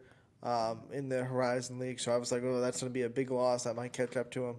Now they're bringing in Howell from Champion that's going to come in and give them a little bit of a boost in the pitching staff. And they're coming in from a great program, and that just that's going to bode well for Youngstown State. Now they have an outstanding chance as well. Yeah. There's no 2 ways about that. And the YSU women, I don't know what to expect from them. We'll see. And we'll find out tomorrow just how good they are against Wright State. There's so much to stop. I think they're going to be really hard to beat. In a perfect world, with the theory being, hey, inside, outside, one of these 2 are going to kill you, I agree with you. If they're on their A game, and John Barnes always has their team playing good defense, this team could be fun to watch, and I look forward to seeing them tomorrow against Wright State. Emmanuel, you're on the MP Vivo Heating and Air Conditioning Hotline. What's up, brother? How you doing, my brother? I'm good. How you doing, Anthony? I'm doing good. How you doing? I kind of agree with you guys. I think there's going to be 3 teams in YSU that either win the conference straight out or the tournament. I think, first of all, you guys were talking about spring sports. I think they got a good shot again, this year at winning the league in golf.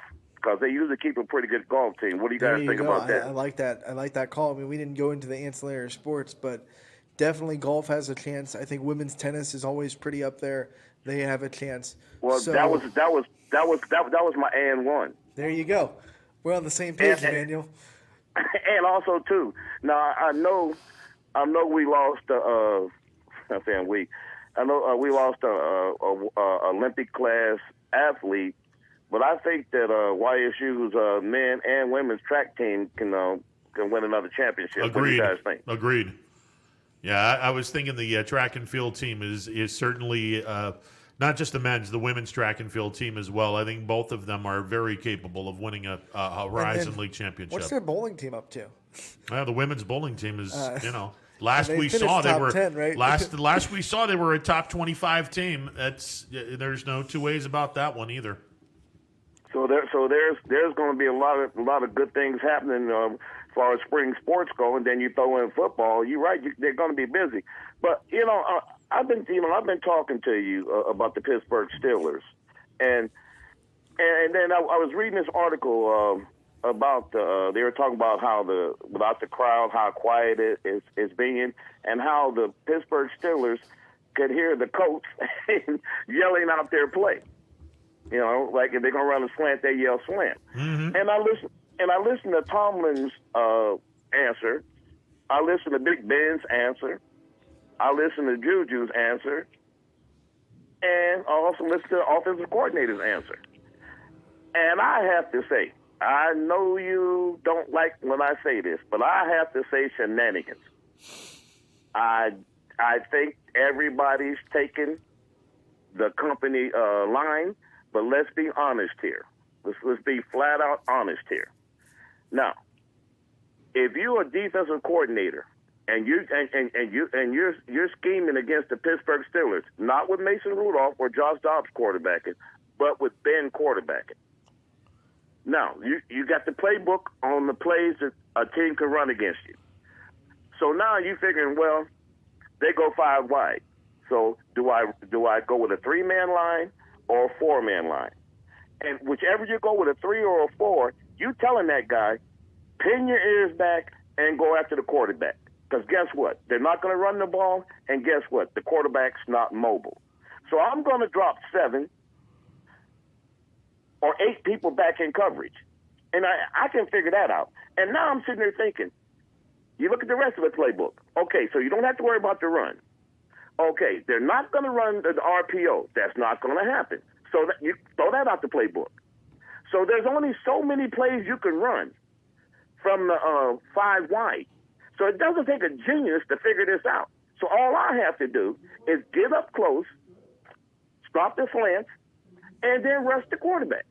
If Ben is not going to extend the play, you know, I'm getting jealous here. I watch other quarterbacks extend the play, move out a little bit, move around. Ben used to do that, and we're going to see a mobile quarterback this weekend. So it's not hard calling what the Pittsburgh Steelers are going to run. But then again, too, though, Coach Eddie Robinson from Grambling said when he ran, you know the story. He sent the play in, it didn't work. He sent the play in again, it didn't work. He sent it in again. The guy says, Coach, you know, why you sending the same play? Well, the play broke for a touchdown. He came back and asked the coach. He said, Coach, well, how did you know it was going to work? He said, it's because it's blocking and tackling, just that simple. So if I execute, I'm going to beat you no matter if you know what's coming or not. But it's no room for error. If Ben makes a bad pass, it's a pick 6. And I'm worried, Ron.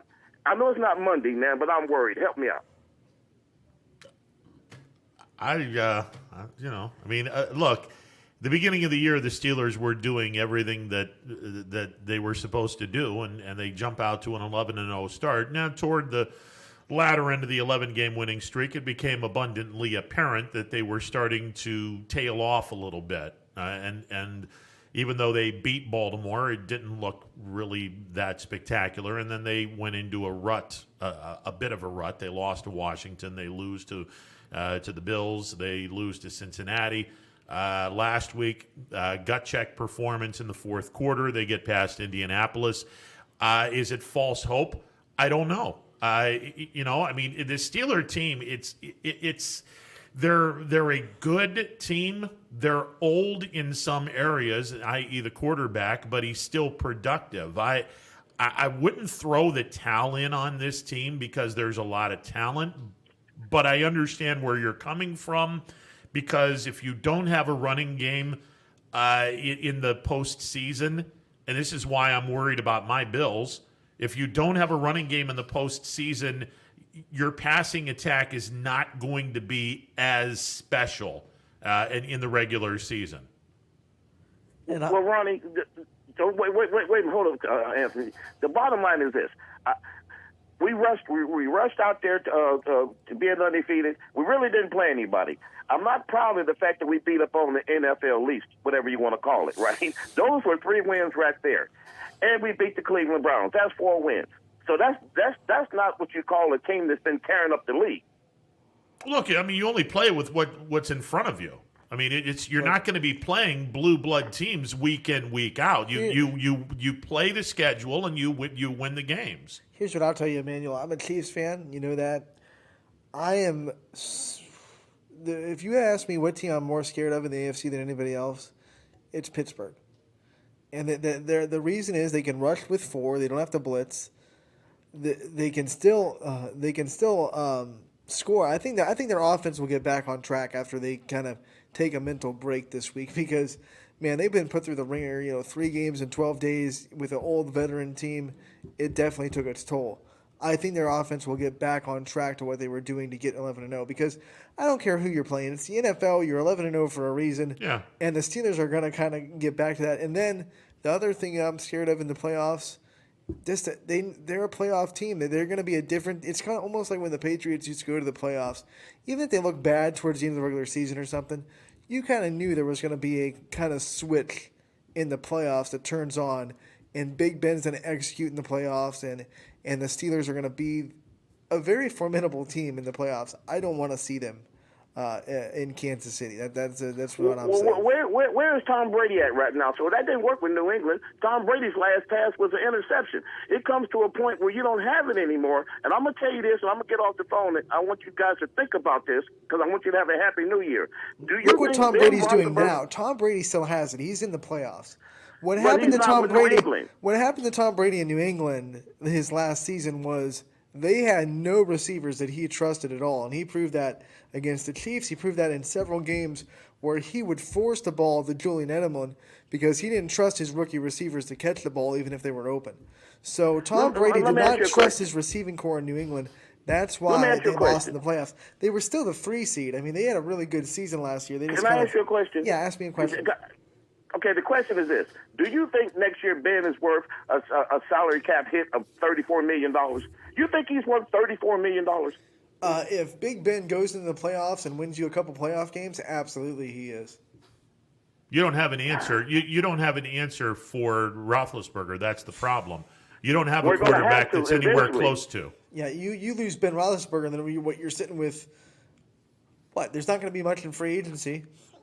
You're not going to draft anybody. All I'm saying is, that's as a business decision, you can't give him that. You can't give him that. You got to release him. Emmanuel, if you want an 8-8 season or a 7-9 season, release Ben because your team's garbage without Roethlisberger. What's Big Ben's stats? He's got like 33 touchdowns, 8 interceptions.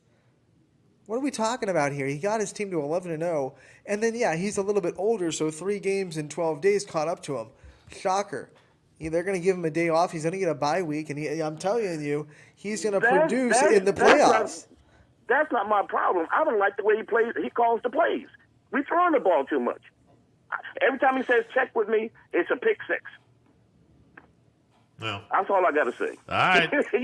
Happy New Year, guys. All right, Happy New Year. I couldn't disagree with him more. I would never until Big Ben goes out and you can see he's not playing at the same level anymore consistently. Yeah. Not like a 3-game period, like all season. Yeah. You don't get rid of that. He's a Hall of Famer. Well, here's the other thing, and I'll repeat it. You don't have a replacement for him yet. You don't. As much as I thought Mason Rudolph would be a decent NFL player, he hasn't shown to be a decent NFL player yet. I mean, he had his opportunity last year. The Steelers crapped on themselves. At least the 49ers had Steve Young when they got rid of Montana before he was done with his career. Yeah, that was a stroke of genius by Eddie Jr.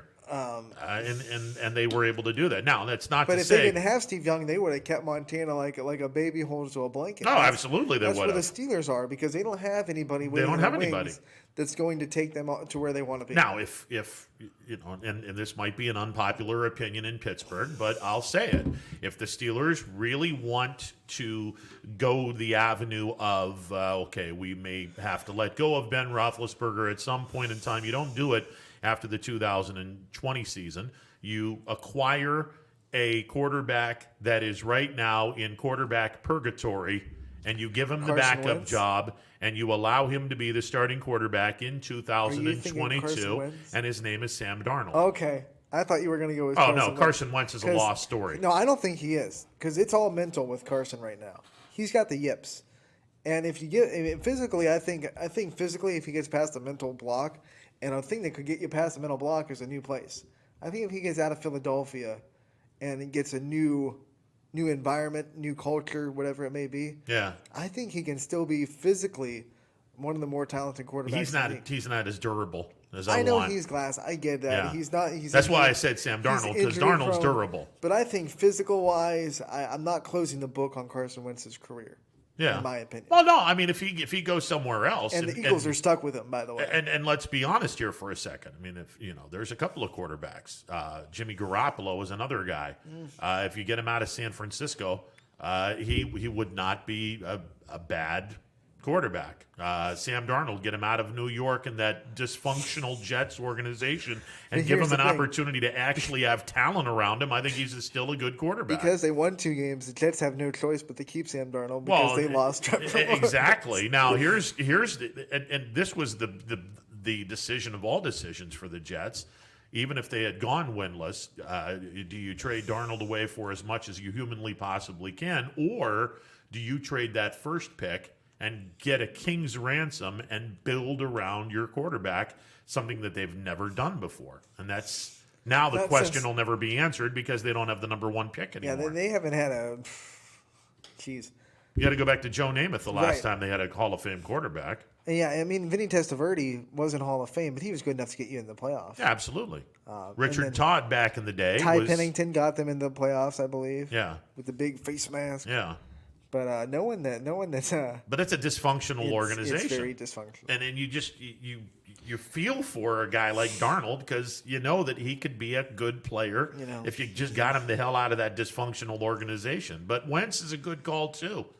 Wentz is a fantastic call. Yeah, your point for injury proneness is very valid. But that's the only way that you do that. What Emmanuel is suggesting. You got to get a quarterback that you believe wholeheartedly is the guy that's going to replace Roethlisberger. And the other players that need out of their situations, like there are some quarterbacks that I would like to see move that are pretty good still, like Matt Ryan. But you're not going to replace him in Pittsburgh because you need someone that will be there for a while. Matt Ryan's at the tail end of his career. Yeah. Same with Matt Stafford. I would love to see Matt Stafford go somewhere else. If Matt Stafford went somewhere else, I would love to see the result because he can still bring it. Where they have everything in place and they just need someone to hold the spot for a couple of years. Kind of like what the Colts did with Phillip Rivers. Yeah. That's not a long-time decision. No, it isn't. But now, unfortunately, the Colts don't have their answer quite yet. So depending on what Phillip Rivers decides to do, I mean, he does have a football job in waiting when his career is over, albeit a high school job. But, and who knows, maybe he becomes a network broadcaster like Tony Romo. What if Carson Wentz, I just thought of it, what if he goes to the Patriots? Oh, shut your mouth right now.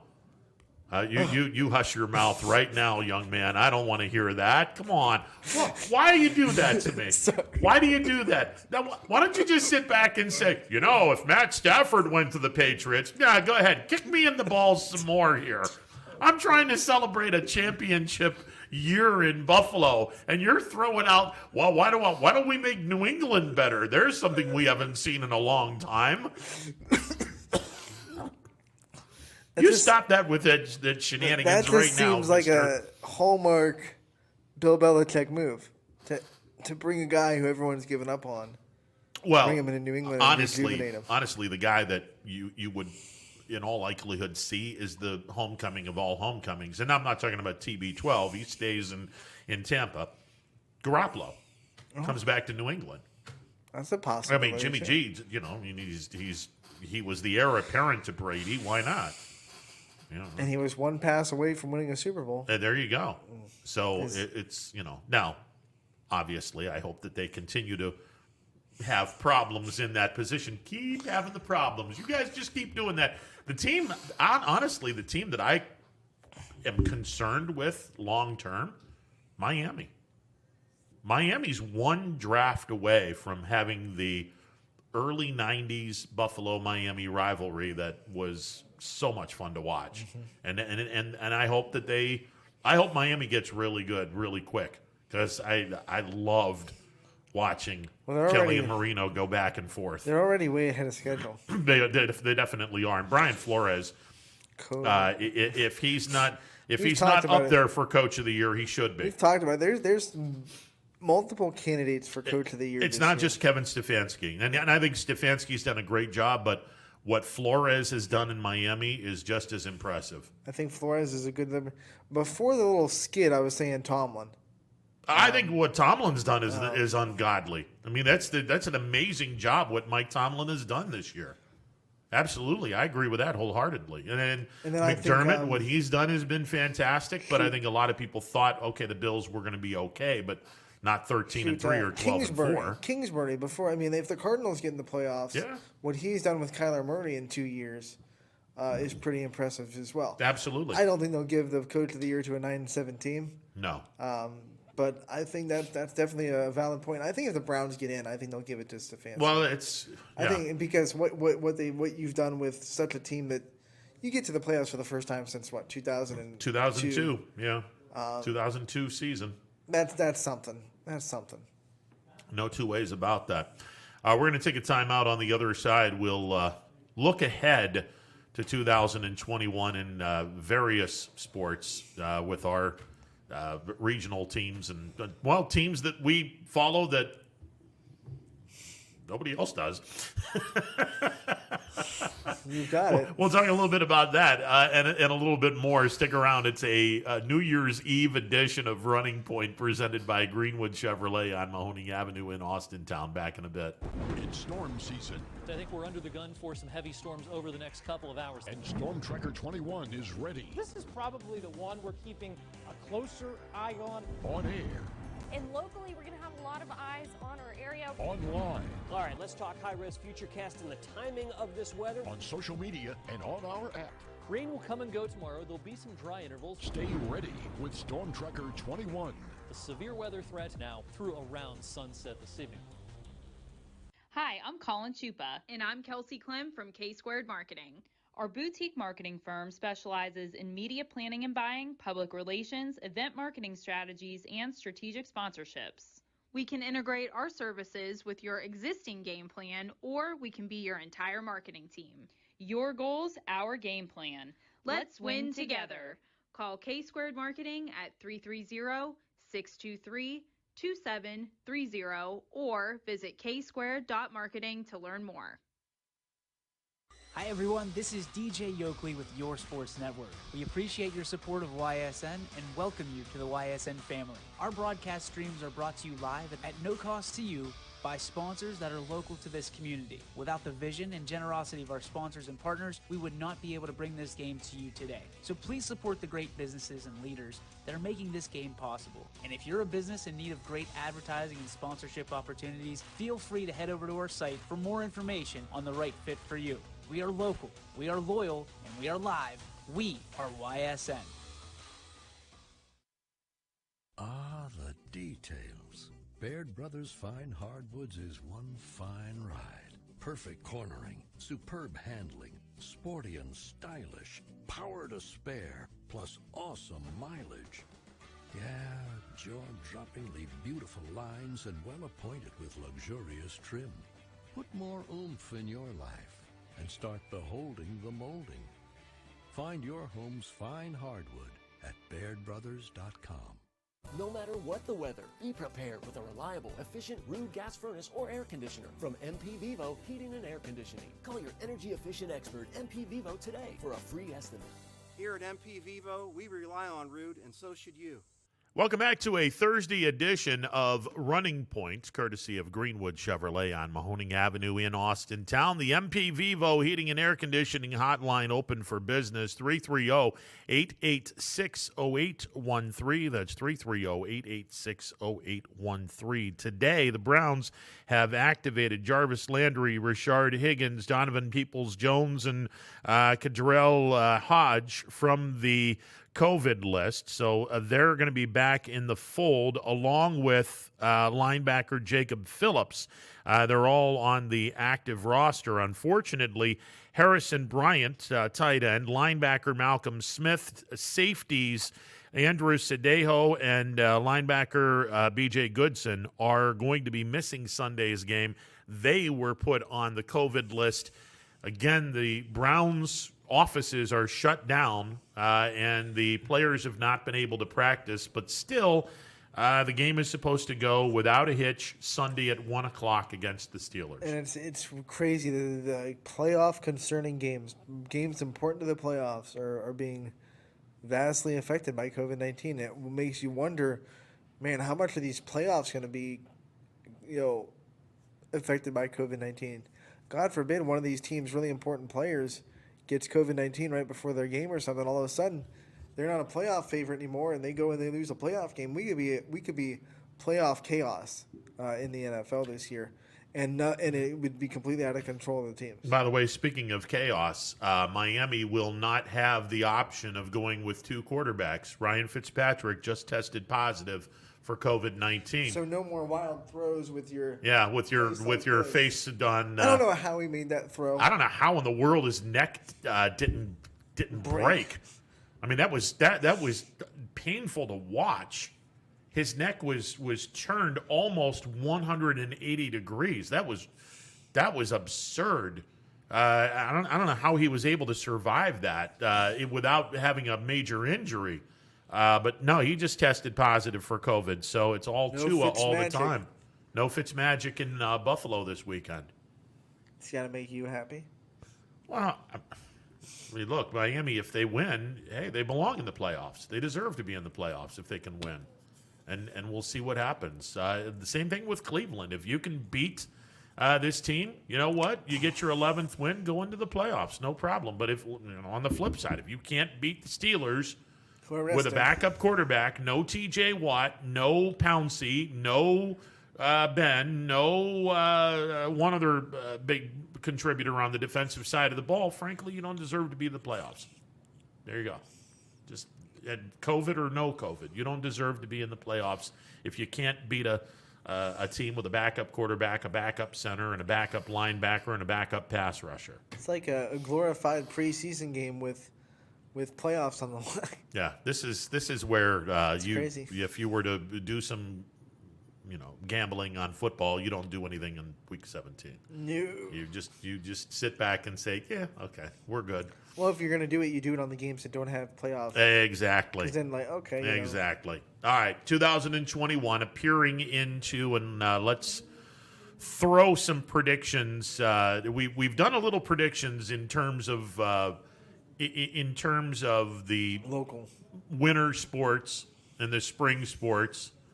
We really didn't do. Actually, before we get into our teams, we really didn't do any predictions for 2021 football. Oh. We didn't. We did basketball in the winter sports. We did the spring sport. We didn't do anything on the football end of it. And it's so far ahead, though. Well, yeah, but I mean, it's kind of far ahead. Yeah, I'll give you that. But look, I mean, we know which teams are going to be coming back. Welcome to Running Point's way too early football predictions. It's a look into the crystal ball now, albeit the crystal ball might be a little foggy.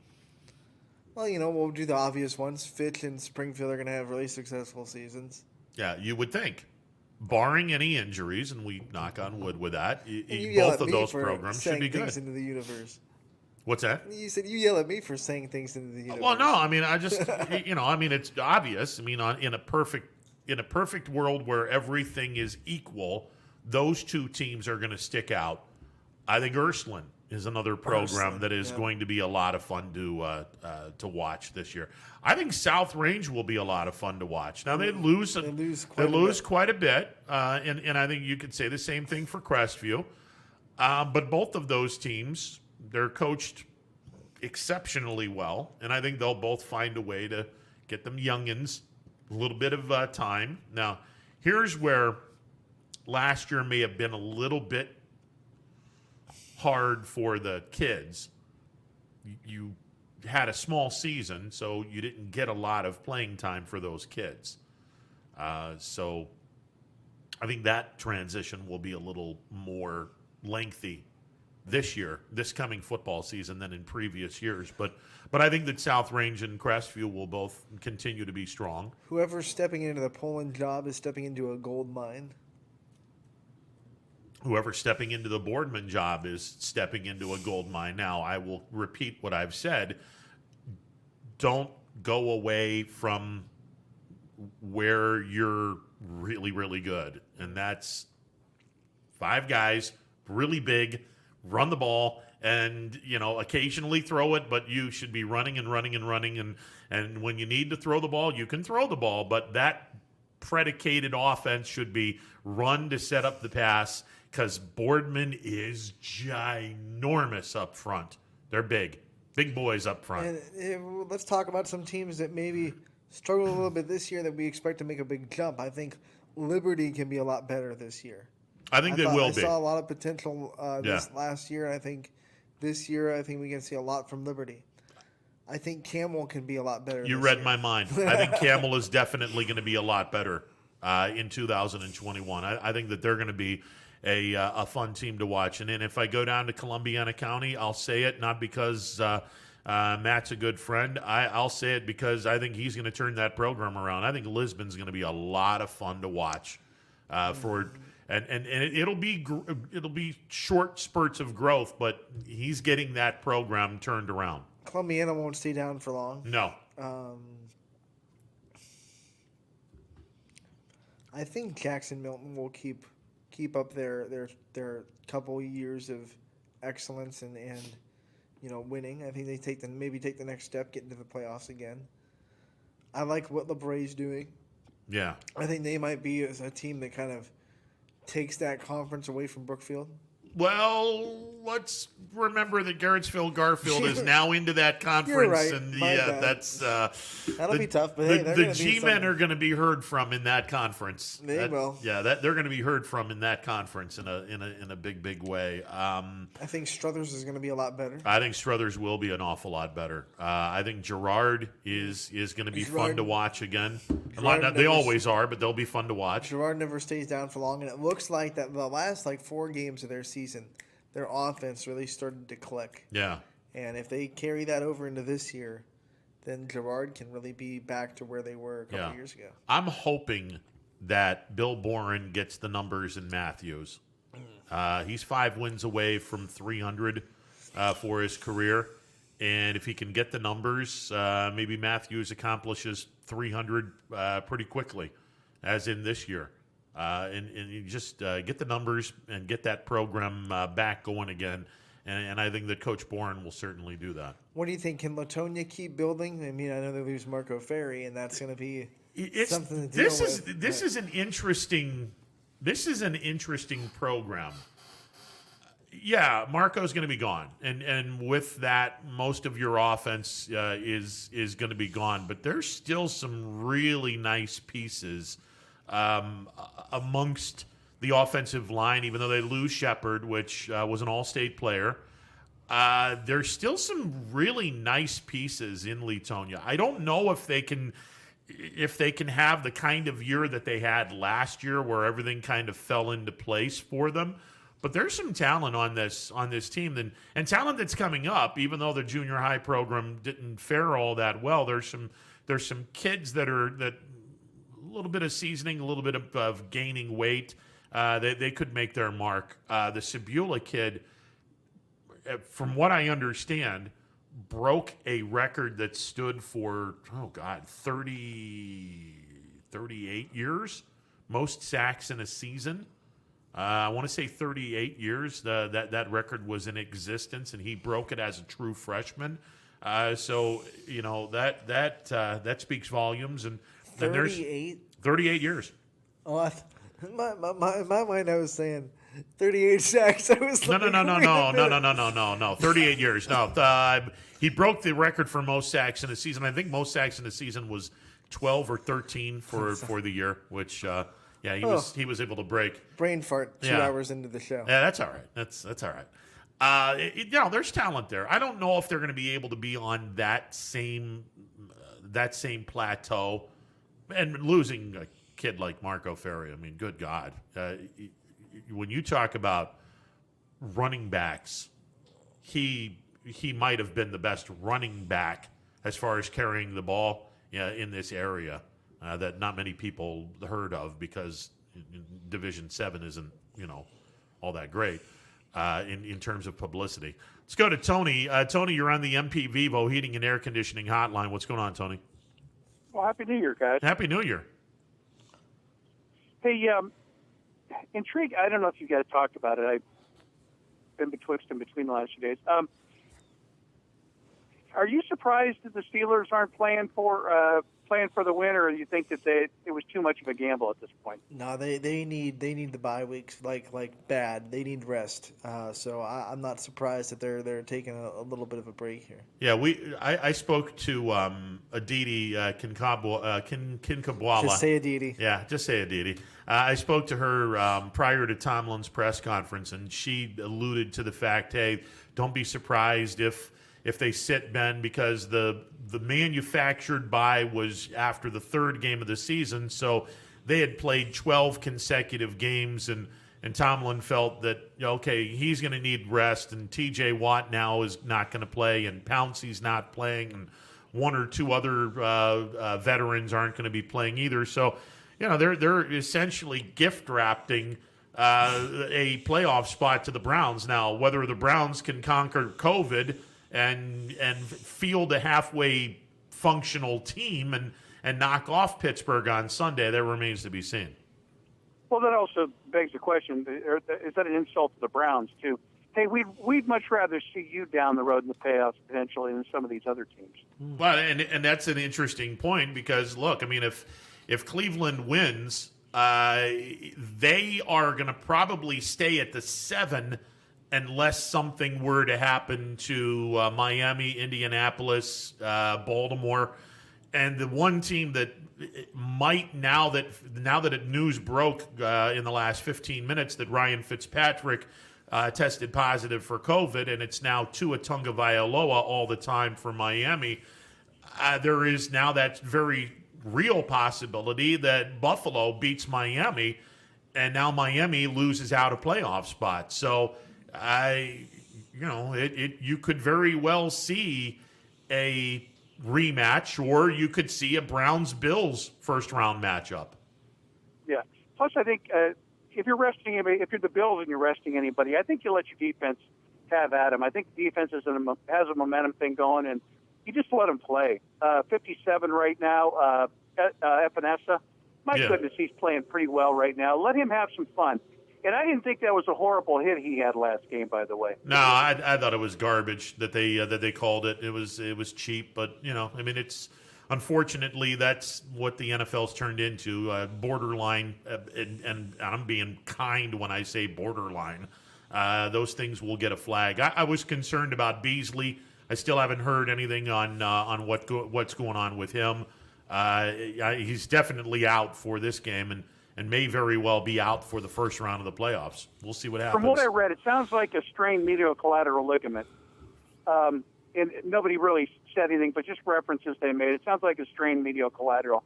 I originally thought it may be a hyperextension, maybe a meniscus issue, but they would have gone in and cleaned up the meniscus, and they didn't do that. So it sounds like a strained medial collateral, which is typically a 3-week recovery, depending on the severity of the sprain. Yeah. But they'll have him back in 2 weeks. They won't rush him back this week. No, and get John Brown in the lineup and let's go. Let's see what he has, and let's see what they do. Speaking of legs and knees, what's up with? I heard somebody allude to Roethlisberger has a mobility issue right now because of a problem with one of his knees. News to me. I haven't heard anything regarding that. Yeah, because they were comparing some film they watched on him early in the season in his mobility, and he is in the pocket flat-footed now. He's not moving at all. Well, look, I mean, we'll see what happens when the calendar flips to January and this team goes into the postseason. I expect Pittsburgh to be a normal Pittsburgh team ready to go in the postseason. I don't expect them to lay an egg in the first round. Well, at any level, I always worry about and I know they need rest. I've heard that. I heard somebody say that. But I worry about teams. Remember we asked the question, you were asking the question, I'm glad you asked it, of all the coaches you had going into the playoffs last year, even at the high school level. And you found out a lot of those teams maybe would have been better off having not had a bye week. Yeah. Take a Poland and some of those other teams. So I get it. If there's a necessity for rest, you have no choice. The other thing is, McDermott and Tomlin are buddies.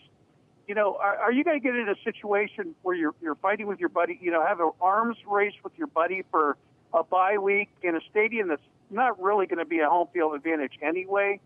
Does that really make sense? What's the benefit of that? Well, I mean, the only benefit is traveling and familiarity. And with the Steelers, it's a half-hour flight probably. Well, the one advantage that Pittsburgh has in Heinz Field is it's really hard to kick long field goals. Oh yeah, in Pittsburgh, and it's hard to kick field goals at Bill Stadium when the wind is howling too. But it just one field has grass, the other field has turf. It's this. Buffalo tends to get a lot more snow than Pittsburgh. Depending on whether or not the weather is going to be foul up in Orchard Park, because that's where all the snow goes to die in Lake Erie, because that's the snow globe capital of the world. There in Hamburg, which is the next city over. It just, if it's a clear day, then there really isn't much of an advantage. But if it's crappy weather, yeah, you'd rather play in Pittsburgh than Buffalo, because it's just it's ugly in Buffalo. And both teams respond really well when they play Renegades, so it really doesn't matter there. Hey, what do you think the Bills will do this week? A quarter and a half for Allen to get him out of there? Or what? I don't know. If he goes a quarter and a half, I'm good with it. I mean, just get past Miami. Hopefully they do. And if the Dolphins win, then they belong in the playoffs. No two ways about it. It's just, I look forward to the matchup. And the one thing and I've said it, the one thing that scares me as a Bills fan is their previous past in the first round. They have not won a playoff game in a long, long time.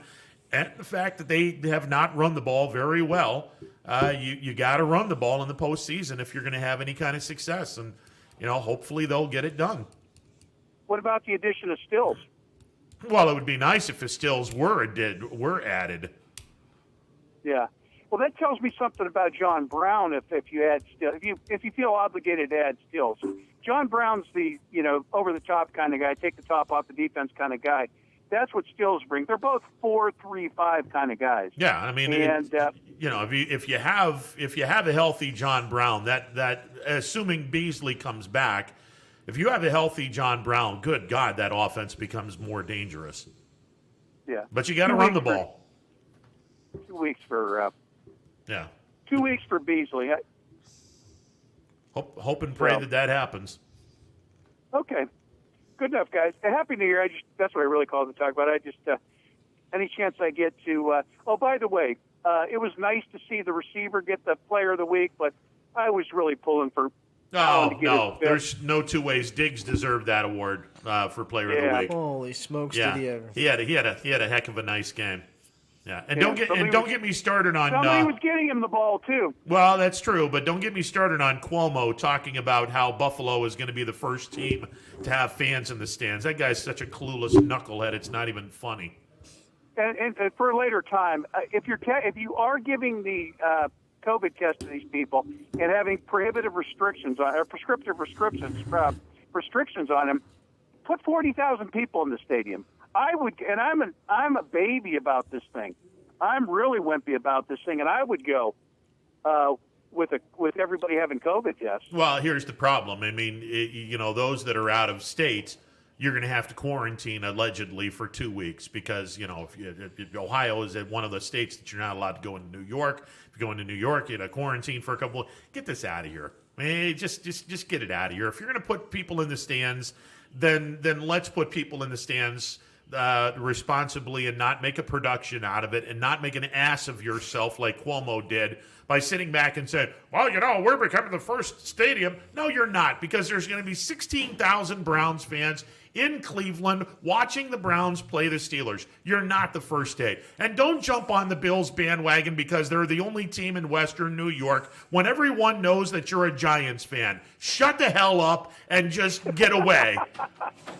He's a New Jersey fan, right? He's a New Jersey fan, but he doesn't want to talk about his teams because his teams plays in the Meadowlands.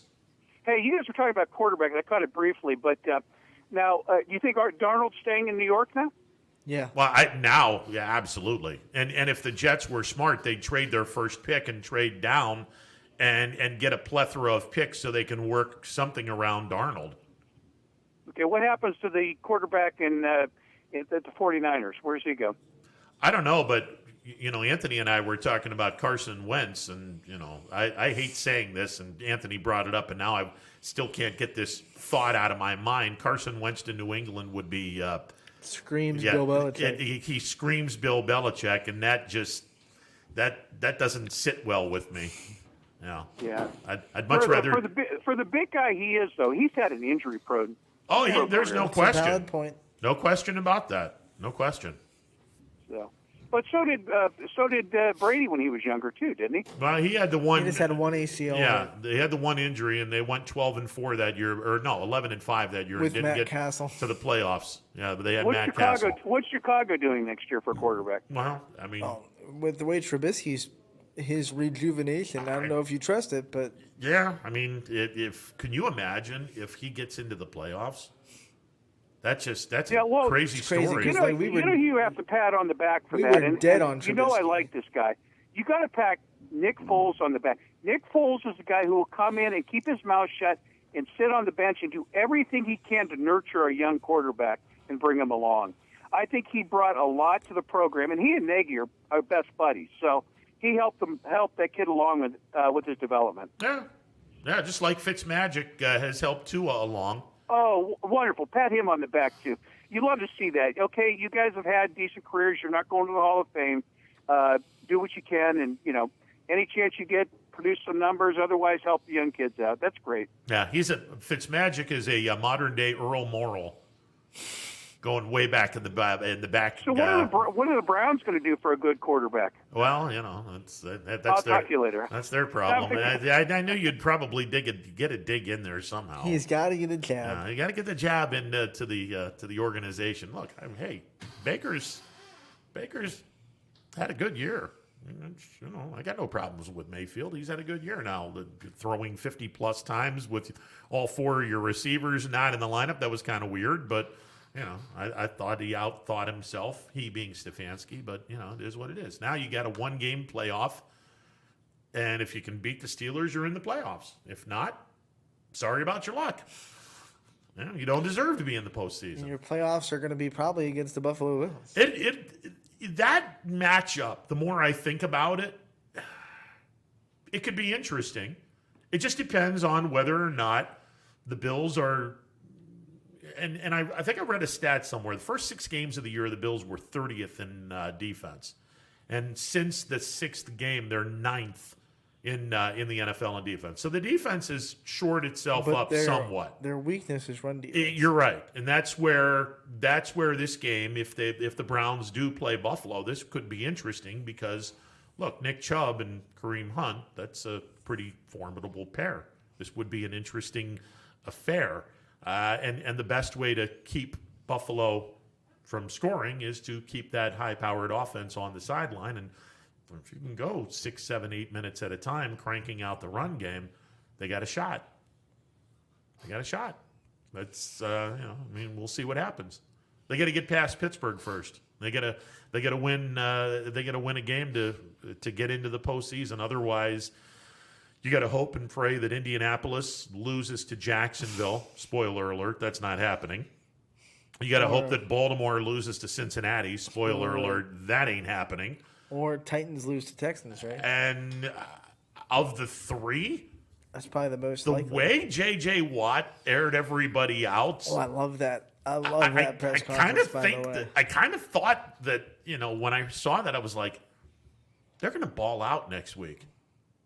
Because anytime JJ says something, everyone's listening because he commands that much respect.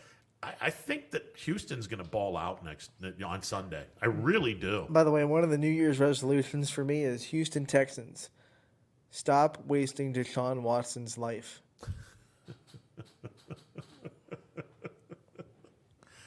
All right. It's way too good to be a 4-win team. You know what? There you go. And let's go. That's a perfect right into the New Year's resolutions for teams that, in the pros, and then we'll go into our local resolutions. Mm-hmm. So you dropped the quit wasting Deshaun the Watson's talent. Life. Okay. Yeah, all right. Man, NFL New Year's resolution. I mean, not necessarily for. Doesn't have to be for the Bills. Doesn't have to be for any of our teams. It just can be. I guess the New Year's resolution along your same lines. But I like this kid, even though he graduated from the University of Spoiled Children. I like this kid. So for the New York Jets, trade down, get as much for that second, third, whatever pick it is, and build around Sam Darnold. Another New Year's resolution. Stop buying into the Cowboys. I picked them to win the NFC East again this year. Because you look at them and you go, they're the most talented team in the division. Yeah. There is something fundamentally wrong with the Cowboys organization, and it's been going on for 25 years. It's not getting better. Yeah, and I don't care who you put in there, how much talent they have. This system doesn't work, and I'm going to stop buying into the Cowboys. That's a good way to end the NFL right. with that. If we're going to go New Year's resolution, Major League Baseball. I'll use my team. Please, yes, we know you're going to make a change. You're going to change the name of the Cleveland Indians. Not this year. At the end of the day. So this can't be a 2021 resolution.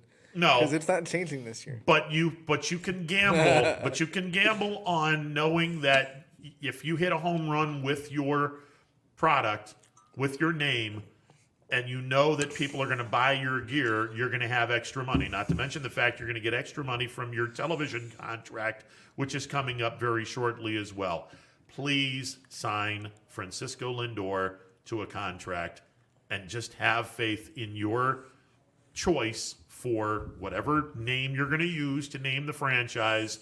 Have enough faith to realize you're going to get a crap load of money from the gear and just sign Lindor to a contract. It's your way of putting an olive branch to the people. Not that they deserve it, because in the last 7 years, averaged 93 wins, bottom third in attendance. The fans suck. I understand they suck, but the fans still want their franchise flip player. That and say, yeah, they're winning, but the fans suck because they're so frustrated with the front office and the decisions they constantly make. So the team averages 93 wins a year. I get it. I'm just trying to be devil's advocate. I get, yeah. The fans could suck because the front office, at least, is not really good at making fan-friendly decisions. No, I mean, and Francisco Lindor staying in Cleveland would be nice. It would be an olive branch. Very fan-friendly. It would be an olive branch. It's not going to happen. Well, of course, it's not going to happen. It's nobody's doing any olive branches now. No. I mean, the truth be told, and I know fans don't want to hear this, but this is on you. Truth be told, Dolan spent money in 2016 and 2017, and y'all didn't show your asses up at the stadium. You get what you deserve. Period. So there it is. All right, my turn. Baseball. Yes. I'm gonna baseball resolution. Let's see. I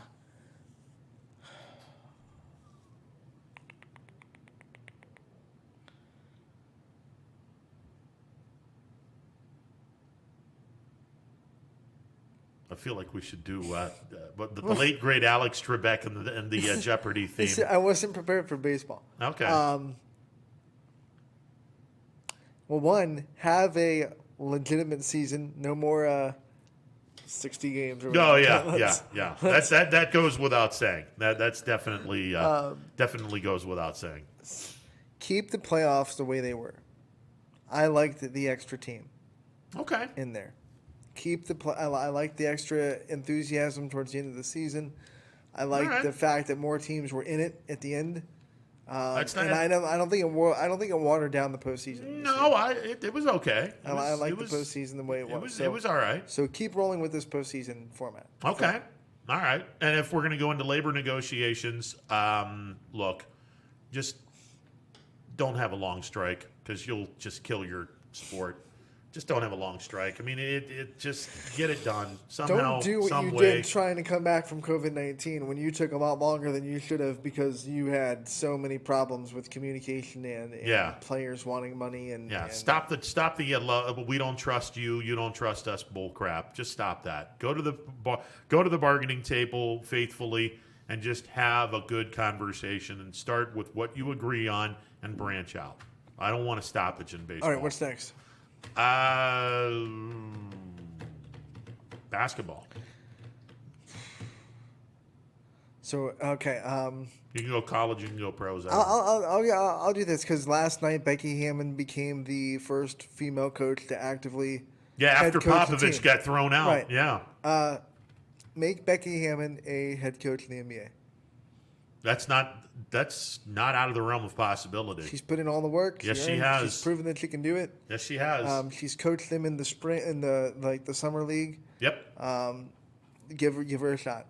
That's my 2021 resolution. And mine will go with the Cleveland Cavaliers. Make sure that you are continuing to build the foundation of this team. I know it's been a long, arduous rebuild since LeBron left Cleveland for Los Angeles, and everyone's convinced that the Cavaliers can't win without LeBron. I think that the pieces are there, but you got to keep the pieces there, i.e.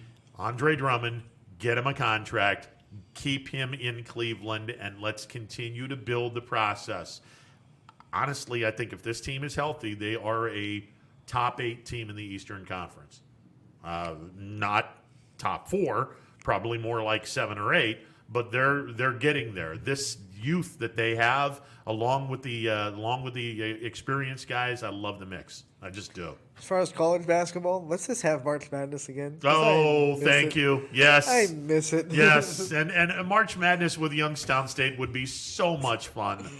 It just would be so much fun. And can we please have a full I miss college softball so much too. Yeah. I want softball back. And softball and baseball, we must have that. And again, with Youngstown State and, involved in the field of 64. If someone wants to throw me tickets to the Women's College World Series, I wouldn't say no. Wow. I would love a trip to Oklahoma City. Yeah. Just saying. Yeah. Just saying. Well, if enough tickets people. Were going to fall into my lap. You know enough girls from around here that have gone on to some I should be able to schools get that tickets, right? Could very well be on the cusp of that. You should be in good shape. Right. I'm just saying. I might have some I got to rely on my buddy Alan Dunn, who's the pitching coach over at LSU, and hope and pray that LSU gets into the College World Series, or thought of all thoughts, Youngstown State surprises everyone and does what Kent State did not too long ago. That would be pretty cool as well. All right, we'll go into local New Year's resolutions. This should be fun. That is all coming up after this timeout. It is a New Year's Eve edition of Running Point presented by Greenwood Chevrolet on Mahoning Avenue in Austintown. Back in a bit. Hi, this is Tommy Clem, owner of WRS Insurance Solutions, reminding you that it is open enrollment for Medicare. Now through December 7th, those who qualify can visit our local independent agency by calling us at 330-953-3722 or visiting us at wrsinsurancesolutions.com to learn more. Good luck to all the student athletes in the Valley. Attention all football fans. If you can't see your team play, come and dine with us and watch it live at Boardman, Canfield, or Cortland. Or staying at home, we'll deliver right to your door. That's Coca's Pizza. We serve it hot. 2020 will be a season like we've never seen before, but 21 Sports and YSN will be there for every key moment. The plays, the players, and the stories that will headline this season. Delivered by 21 Sports and YSN. Planning a project around your home or rental property? Trust the electrical service to the local experts with 62 years of serving the Mahoning Valley. Joe Dickey Electric is your local go-to source for responsive, reliable residential electrical work. From everyday maintenance and repairs to new installations, electrical upgrades, and safety inspections, no job is too big or too small. Call Joe Dickey Electric today, 800-549-3976, or visit DickeyElectric.com. That's DickeyElectric.com. Myers Family Insurance knows the importance of a great team. Our team continues to grow to help you with your Medicare and retirement needs. The annual election period is here, so it's all hands on deck to make sure your plans still meet your needs for 2020. Call us today. You may find yourself in some difficulty this winter. Don't get whacked by high heating bills. Call Michael at MP Vivo Heating and Air Conditioning. Michael is a trusted friend who will be able to help you with many things, like getting a 95% high-efficiency furnace this winter from Rude. Michael relies on Rude, so should you. Call MP Vivo Heating and Air Conditioning for a free estimate, 330-259-0486, and take care of your heating and air situation. I went to Greenwood Chevrolet because I was really interested in looking at the tracks. Because I wanted my dream truck. Because I've been going there for 20 years. I'm really happy that I went to Greenwood Chevrolet. Because they really went the extra mile for me. Now we're going the extra mile for you, only at Greenwood Chevrolet. Welcome back to a Thursday edition of Running Point, presented by Greenwood Chevrolet on Mahoning Avenue in Austintown. Ron Potesta with you alongside Anthony Hartwig. All right, now it's time for New Year's resolutions, YSN style, in our local area. Where do we start? Do we want to start? I'll get one with, it's not like a local team or anything like that. It's officiating in the state as a whole in girls basketball. Okay. In the last 3 years, it's really irked me. I'll see a really good Euro step, and a referee will call it traveling, anticipating that a girl can't make that move. Okay. Same thing with shot fakes. So stop calling travels in girls basketball just because you don't think that girl could have made that move. If it's travel, call it. But I see a lot of officials call it when they're behind the play or anticipation, because you can tell they call it because they just don't think that they could have made that move. Yeah. The talent level in girls basketball is skyrocketing because they're starting a lot younger than they used to. And there are a lot of girls in this level in high school basketball that can make that kind of move and not travel. So I want to see the traveling and shot fakes and Euro steps go a lot further down in high school girls basketball. No, I'm even going to say this for girls, boys, and whatever. Eurostep belongs in Europe. That's not American basketball. Get it the hell out of here. It's traveling. It's not a travel. It is absolutely traveling. By the rule, it's not. By the rule of law, it is traveling. It's the Eurostep. Well, that's European basketball. It's a jump stop. Again, that's traveling. The jump stop is you're jumping in the air and stopping. That's With traveling. 2 feet. That's one step. I get that, but that is the very essence of traveling. Nope. That's why it should be called traveling. It just is. But I mean, tomato. I agree with what you're saying. If you're gonna do it, then do it. But you got to do it both ways. I see guys pull off that move and they don't get called for travel. They should be. And then I'll see a girl pull off the same move. Yeah. And they'll be called for No, travel. and I agree with you. You should have familiarity and uniformity everywhere. Right. If it's traveling here, it's going to be traveling everywhere, not just in a girls' sport. You're going to call it everywhere. Right. I agree with that wholeheartedly. We're going to differ on the Euro step. Euro step is traveling. You don't think it is. That's all right. That's it's no big deal. Now, if a kid from Latonia does it, it's not traveling. Let's get Quinn in here. Yeah, Quinn's the basketball coach here, so there you go. That's a good one. I'm good with that. Man, the level of play has been so much fun for basketball. It really has, and keep it up. My New Year's resolution is let's keep improving the game. It's not where it used to be, in way back in the day, where we had far more people in the Mahoning Valley, and that equals more athletes, more everything. But for the size of the Mahoning Valley, we have become a whole lot better in basketball. Let's keep improving that.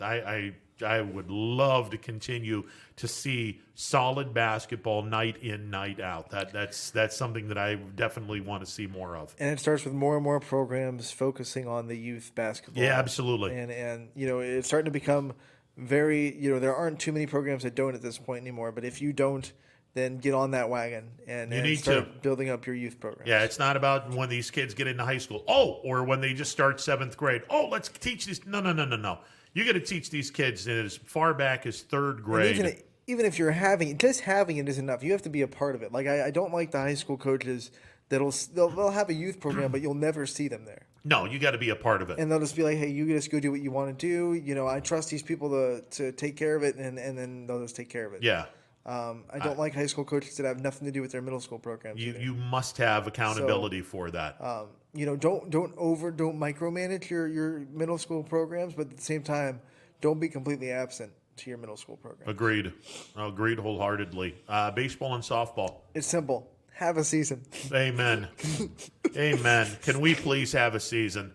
A full season where we don't have any problems, where we don't have any outbreaks, where we just have a season, have the kids play a season, and let the chips fall where they may, because I got a good feeling that our area will once again rise to the top like we normally do in baseball and softball in certain programs.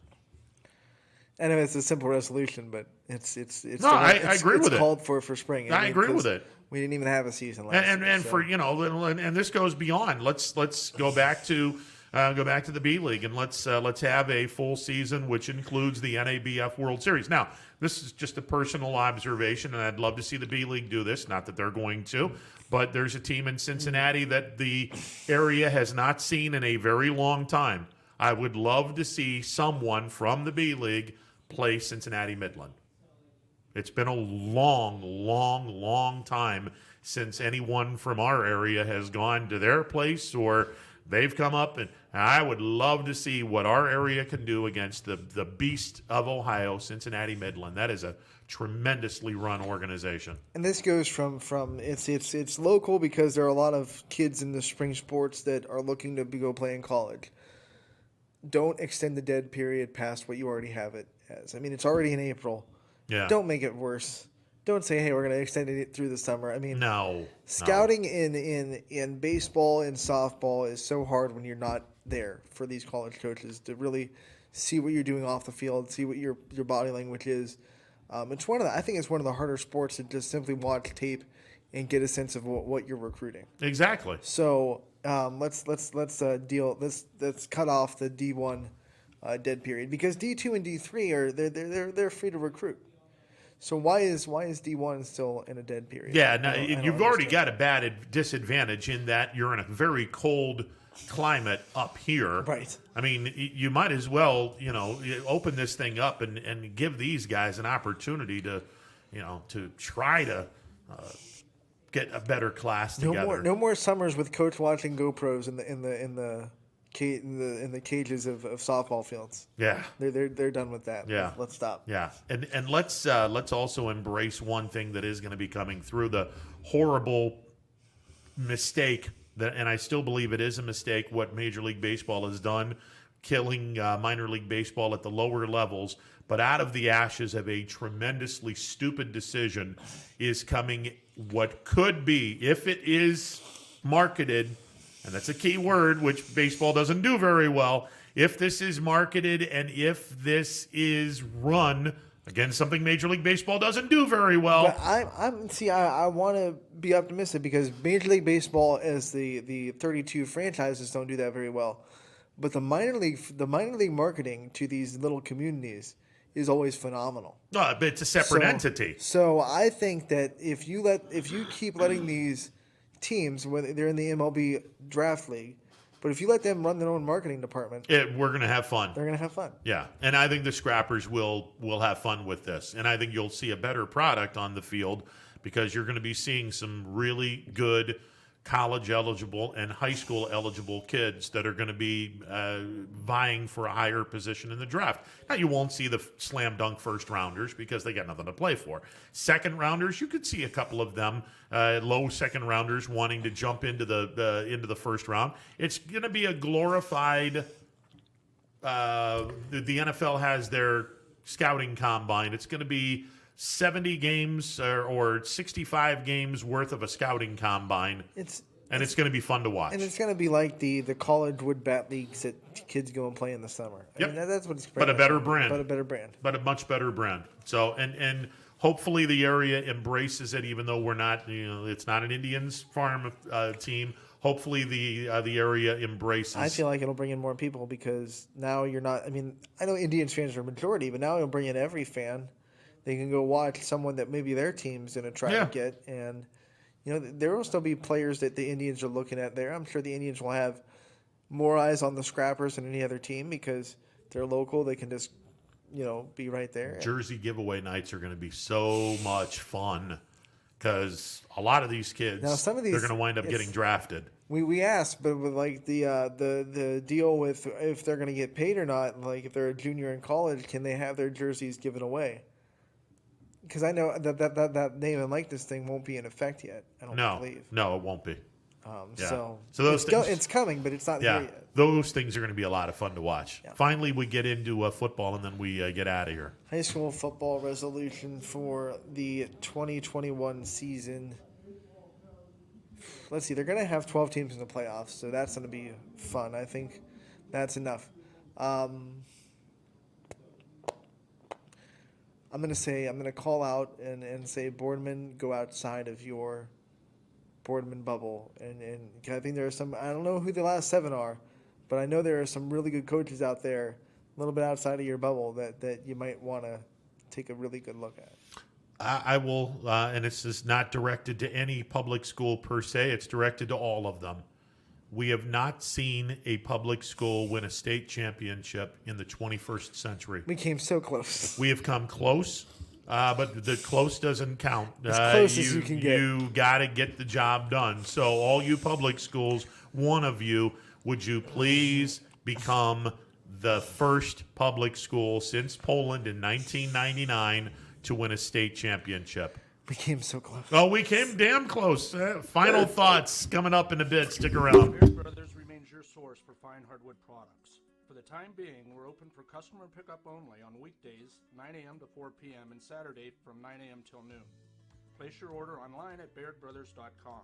Baird Brothers, for the place you love. Quality, customer service, and integrity. Those are the 4 words that have driven our success since 1957 at Joe Dickey Electric. Joe Dickey Electric is one Mahoning Valley landmark business that stays current with the requirements of our customers. Family owned and managed, we are an electrical contractor and energy solutions provider. Every member of our team adds to his or her skill set through ongoing training. Residential, commercial, industrial, automotive, and more. We keep ahead of the needs of our customers with a fleet of more than 50 vehicles and 24/7 emergency service, so you're never left in the dark. The 4M Company, being an architect and construction manager for over 40 years, has had the opportunity to use many different electrical businesses for our projects. The depth, quality, and knowledge and attention to detail displayed by Dickey Electric makes them stand out above all the rest. For state-of-the-art expertise and a timeless commitment to our customers, contact Joe Dickey Electric. We are everything electrical.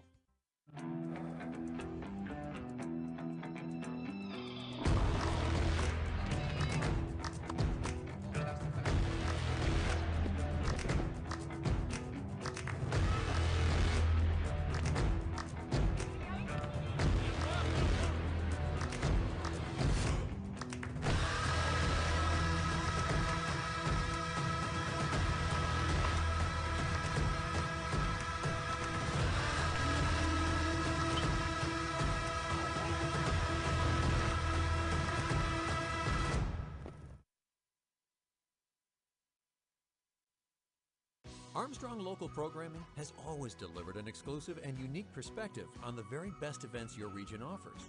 High school sports, community events, parades, all your favorite shows from Armstrong are now calling the Neighborhood Channel their home. Watch Out and About, Locally Speaking, and many other great local shows right here on the Armstrong Neighborhood Channel. Find out everything that the Neighborhood Channel has to offer at ArmstrongNeighborhood.com. Spirit, town pride, local communities. Welcome to the neighborhood. Right now is a great time to get more for your trade-in at Tri-State Ford and drive home in a new or pre-owned vehicle. Choose from our great selection of new Ford models or pre-owned vehicles. Plus, get the Tri-State Ford Advantage, including a 10-year, 200,000-mile warranty and more. At Tri-State Ford, we'll pay you top dollar for your trade, but you don't have to purchase one of ours to sell us yours. Customer focus, community driven. Tri-State Ford East Liverpool or visit tristateford.net. Welcome back to the final couple minutes of the 2020 version of Running Points. Coming up on Monday after a couple of days off. We're getting closer and closer to our 1-year anniversary at Running Point. Yeah, we are going to be busier than a one-legged man in a butt-kicking contest starting Monday. We're going to take a deep breath this weekend. Yeah. And then starting Monday, here Oof. we go. Here we The go. tires will be squealing come Monday, and the squealing won't stop for a while. There's going to be a lot of action on the network for sure. Happy New Year to one and all. If you're going out tonight, do me a favor, do everyone a favor. Don't drink and drive. Get a designated driver. You don't need that heartache. Hey. Not to mention it's a moronic thing to do. I have a prop. Yeah. Click it or ticket. There buddy. you go. That's Let's a do great it. prop to have.